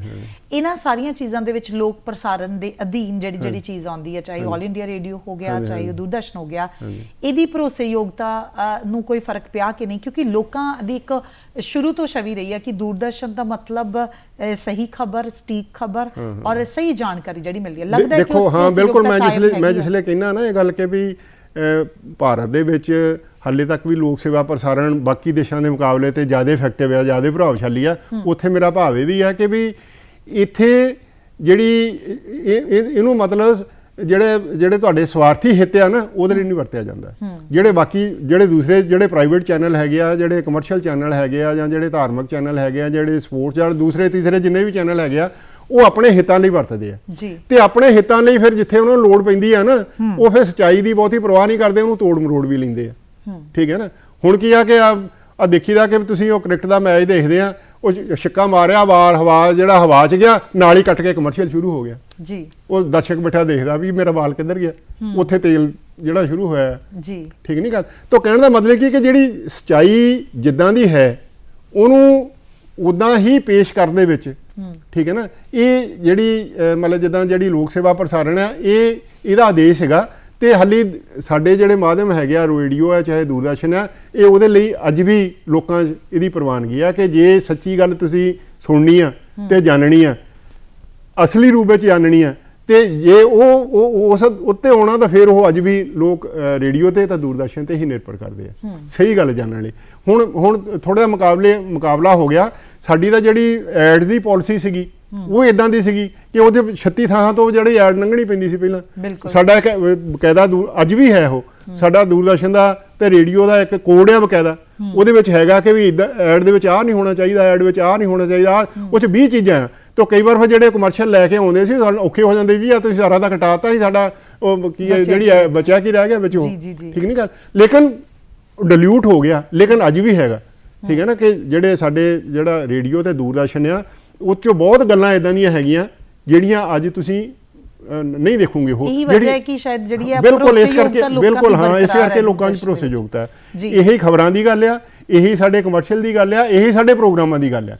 ਜਿਸਲੇ ਬਾਕੀ ਥਾਂ ਤੋਂ ਜਿਹੜੇ ਦੂਸਰੇ ਚੈਨਲ ਜਿਹੜੇ ਉਹ ਚਲਾਉਂਦੇ ਆ ਨਾ, ਉਹਦੇ ਵਿੱਚ ਕੀ ਆ ਕਿ ਉਹ ਇਸ ਕਰਕੇ ਨਹੀਂ ਚਲਾਉਂਦੇ ਕਿ ਵੀ ਲੋਕਾਂ ਨੂੰ ਜਾਣਕਾਰੀ ਦੇਣੀ ਆ, ਉਹ ਇਸ ਕਰਕੇ ਚਲਾਉਂਦੇ ਆ ਉਹਨਾਂ ਕੋਲ ਇੱਕ ਵਪਾਰੀ ਜਾਂਦਾ ਵੀ ਮੈਂ ਆਹ ਚੀਜ਼ ਬਣਾਉਣਾ ਆ, ਮੈਂ ਜਿਹੜਾ ਹੈਗਾ ਦਾਲ ਫੁੱਲੀਆਂ ਇਦਾਂ ਦੀਆਂ ਬਣਾਉਣੀਆਂ, ਮੈਂ ਇਹਦੀ ਕਰਨੀ ਆ। ਉਹ ਫਿਰ ਕੇ ਪ੍ਰੋਗਰਾਮ ਬਣਾਉਣਗੇ, ਠੀਕ ਹੈ ਨਾ, ਦੱਸਣ ਦਾ ਕਿ ਦਾਲ ਫੁੱਲੀਆਂ ਕਿਵੇਂ ਬਣਾਉਣੀਆਂ, ਉਹ ਕਰਕੇ ਉਹਦੇ ਨਾਲ ਵਿੱਚ ਫਿਰ ਉਹ ਐਡ ਦੇਣਗੇ ਜੀ। ਉਹ ਹੁਣ ਪ੍ਰੋਗਰਾਮ ਉਹਨੇ ਦਾਲ ਫੁੱਲੀਆਂ ਕਿੱਦਾਂ ਬਣਾਉਣੀਆਂ ਇਹਨੇ ਨਹੀਂ ਚਲਾਇਆ, ਉਹ ਐਡ ਦੇਣ ਲਈ ਚਲਾਇਆ। ਬਿਲਕੁਲ ਸਹੀ। ਦੂਰਦਰਸ਼ਨ ਤੇ ਇਦਾਂ ਨਹੀਂਗਾ। ਇੱਥੇ ਪਹਿਲਾਂ ਦੇਖਿਆ ਜਾਊਗਾ ਕਿ ਲੋਕਾਂ ਨੂੰ ਕਾਹਦੀ ਲੋੜ ਆ। ਅੱਜ ਅਸੀਂ ਵਾਤਾਵਰਨ ਜਿਹੜਾ ਸਾਡਾ ਖਰਾਬ ਹੋਇਆ ਉਹ ਤੋਂ ਬਚਾਉਣਾ ਤੇ ਇਹਦੇ ਤੇ ਪ੍ਰੋਗਰਾਮ ਬਣਾਇਆ ਜਾਊਗਾ। ਉਹਦੇ ਵਿੱਚ ਕੋਈ ਐਡ ਆ ਗਈ ਤਾਂ ਠੀਕ ਹੈ, ਨਹੀਂ ਆ ਗਈ ਤਾਂ ਵੀ ਕੋਈ ਗੱਲ ਨਹੀਂ, ਠੀਕ ਨਹੀਂ ਗੱਲ। ਤਾਂ ਕਹਿਣ ਦਾ ਮਤਲਬ ਕੀ ਕਿ ਜਿਸਲੇ ਤੁਸੀਂ ਸਮਾਜ ਦੀ ਲੋੜ ਨੂੰ ਸਾਹਮਣੇ ਰੱਖ ਕੇ ਚੱਲੋਗੇ, ਸਮਾਜ ਦੀ ਲੋੜ ਨੂੰ ਸਾਹਮਣੇ ਰੱਖਣ ਦਾ ਮਤਲਬ ਕਿ ਜਿਸਲੇ ਤੁਸੀਂ ਸੱਚਾਈ ਨਾਲ ਜੁੜ ਕੇ ਚੱਲੋਗੇ ਤੇ ਕੁਦਰਤੀ ਤੌਰ ਤੇ ਫਿਰ ਲੋਕ ਵੀ ਤੁਹਾਡੇ ਨਾਲ ਜੁੜਦੇ ਆ, ਔਰ ਲੋਕ ਇਸ ਗੱਲ ਨੂੰ ਪ੍ਰਵਾਨ ਵੀ ਕਰਦੇ, ਇਸ ਗੱਲ ਦੀ ਪ੍ਰਸ਼ੰਸਾ ਵੀ ਕਰਦੇ ਆ। ਭਾਵੇਂ ਜਿਹੜਾ ਸਾਡਾ ਪ੍ਰਸਾਰ ਭਾਰਤੀ ਵਿੱਚ ਦੂਰਦਰਸ਼ਨ ਜਾਂ ਆਲ ਇੰਡੀਆ ਰੇਡੀਓ ਹੈਗਾ। ਮੇਰੇ ਕੋਲ ਸਮਾਂ ਬਹੁਤ ਸੀਮਤ ਹੈ, ਮੈਂ ਜਾਂਦੇ ਇੱਕ ਦੋ ਲਾਈਨਾਂ ਚ ਚਾਹੁੰਦੀ ਹਾਂ ਕਿ ਸ਼ੁਰੂਆਤ ਲੋਕ ਸੇਵਾ ਪ੍ਰਸਾਰਣ ਸੇਵਾ ਦੀ ਤੇ ਅੱਜ ਕਿੱਥੇ ਦੇਖਦੇ ਹੋ ਤੇ ਲੋਕ ਕੀ ਉਮੀਦ ਕਰ ਸਕਦੇ ਆਉਣ ਵਾਲੇ ਸਮੇਂ ਚ? ਦੇਖੋ ਜਿਹੜੀ ਲੋਕ ਸੇਵਾ ਪ੍ਰਸਾਰਣ ਦੀ ਨੀਤੀ ਸੀ ਨਾ, ਬੜੇ ਉੱਚੇ ਆਦਰਸ਼ਾਂ ਨੂੰ ਲੈ ਕੇ ਚੱਲੀ ਸੀ, ਲੇਕਿਨ ਉਹ ਬਹੁਤ ਹੱਦ ਤੱਕ ਡਿਲੂਟ ਹੋ ਗਿਆ, ਠੀਕ ਹੈ ਨਾ। ਔਰ ਖਤਰਾ ਇਹ ਹੈਗਾ ਕਿ ਜੇ ਇਹੀ ਹਾਲਾਤ ਬਣੇ ਰਹੇ ਤੇ ਅੱਗੇ ਪਤਾ ਨਹੀਂ ਕੀ ਹੋਣਾ, ਕਿਉਂਕਿ ਜਿਹੜਾ ਇਹ ਸਾਰੇ ਦਾ ਸਾਰਾ ਜਿਹੜਾ ਸਿਸਟਮ ਹੈਗਾ, ਸਾਰੇ ਦੀ ਸਾਰੀ ਪ੍ਰਣਾਲੀ ਜਿਹੜੀ ਆ ਜਾਂ ਸਰਮਾਏਦਾਰੀ ਦੇ ਹੱਥ ਆ ਰਹੀ ਆ, ਜਾਂ ਜਿਹੜੇ ਵੱਖ-ਵੱਖ ਜਿਹੜੇ ਸਮਾਜ ਦੇ ਵਰਗ ਹੈਗੇ ਆ ਜਿਨ੍ਹਾਂ ਦੇ ਆਪਣੇ ਹਿੱਤ ਹੈਗੇ ਆ ਉਹਨਾਂ ਦੇ ਕੋਲ ਜਾ ਰਹੀ ਆ। ਇਹਦਾ ਕੀ ਹੋਊਗਾ ਇਹ ਪ੍ਰਮਾਤਮਾ ਭਲੀ ਕਰੇ। ਪਰ ਹਾਲੇ ਤੱਕ ਥੋੜੀ ਤਸੱਲੀ ਹੈਗੀ ਕਿ ਸਾਡੇ ਦੇਸ਼ ਵਿੱਚ ਬਾਕੀਆਂ ਦੇ ਮੁਕਾਬਲੇ ਕਾਫੀ ਹੱਦ ਤੱਕ ਉਹ ਜਿਹੜੇ ਦੇਸ਼ ਲੈ ਕੇ ਚੱਲੇ ਸੀ ਅਸੀਂ ਲੋਕ ਸੇਵਾ ਪ੍ਰਸਾਰਣ ਦੇ ਵਿੱਚ, ਉਸ ਵੇਲੇ ਵਿਦਵਾਨਾਂ ਨੇ, ਬੁੱਧੀਮਾਨਾਂ ਨੇ, ਜਿਹੜੇ ਸਿਆਣੇ ਲੋਕਾਂ ਨੇ ਦੇਸ਼ ਨਿਸ਼ਚਿਤ ਕੀਤੇ ਸੀ, ਉੱਥੇ ਕਾਫੀ ਹੱਦ ਤੱਕ ਆਪਣੇ ਚੱਲ ਰਹੇ ਆ। ਔਰ ਜੇ ਫਰਜ਼ ਤਾਂ ਅਸੀਂ ਦੁਨੀਆ ਦੇ ਪ੍ਰਭਾਵ ਤੋਂ ਬਚ ਨਹੀਂ ਸਕਦੇ। ਇੱਥੇ ਵੀ ਜੇ ਦੁਨੀਆ 'ਚ ਇਦਾਂ ਦਾ ਹੋ ਰਿਹਾ ਤਾਂ ਸਾਡੇ ਵੀ ਹੋਣਾ, ਠੀਕ ਹੈ ਨਾ। ਪਰ ਇਹ ਹੈ ਕਿ ਸਾਡੇ ਰਫ਼ਤਾਰ ਉਹਦੀ ਬੜੀ ਘੱਟ ਆ ਤੇ ਪ੍ਰਮਾਤਮਾ ਭਲੀ ਕਰੇ ਕਿ ਇਸੇ ਤਰ੍ਹਾਂ ਹੀ ਬਣਿਆ ਰਹੇ ਔਰ ਇਸੇ ਤਰ੍ਹਾਂ ਹੀ ਜਿਹੜੀ ਇਹ ਸੰਸਥਾ ਹੈਗੀ ਆ ਲੋਕਾਂ ਦੀ ਸੇਵਾ ਕਰਦੀ ਰਹੇ। ਤੁਸੀਂ ਆਪਣੇ ਕੀਮਤੀ ਵਕਤ 'ਚ ਵਕਤ ਕੱਢ ਕੇ ਸਾਡੇ ਵਿਹੜੇ ਦੇ ਵਿੱਚ ਆਏ, ਤੁਹਾਡਾ ਬਹੁਤ ਬਹੁਤ ਸ਼ੁਕਰੀਆ ਔਰ ਬਹੁਤ ਕੀਮਤੀ ਜਾਣਕਾਰੀ ਦੇ ਲਈ। ਅੱਜ ਦੇ ਪ੍ਰੋਗਰਾਮ ਗੱਲਾਂ ਦੇ ਗੀਤ ਦੇ ਵਿੱਚ ਇਹ ਨਹੀਂ, ਫਿਲਹਾਲ ਦਿਓ ਇਜਾਜ਼ਤ। ਸ਼ੁਕਰੀਆ।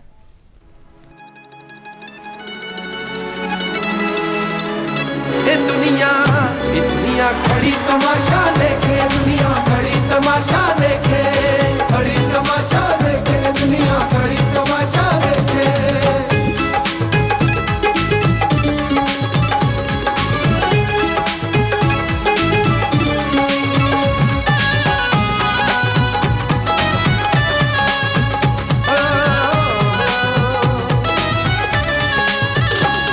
हाले कल सी सलाम, खड़े बैठे प्रणाम, सदा बुलाते सी नाम, जी जी करिए। अज कहते मर मुक किसे कोठड़ी च लुक, कला बह के झल दुख असी की करिए। कम सिर चढ़िया अदिया फड़िया डिगया सामने ठेके, दुख सिर चढ़िया अदिया फड़िया डिगया सामने ठेके। दुनिया खड़ी तमाशा देखे, दुनिया खड़ी तमाशा देखे, खड़ी तमाशा देखे, दुनिया खड़ी तमाशा देखे।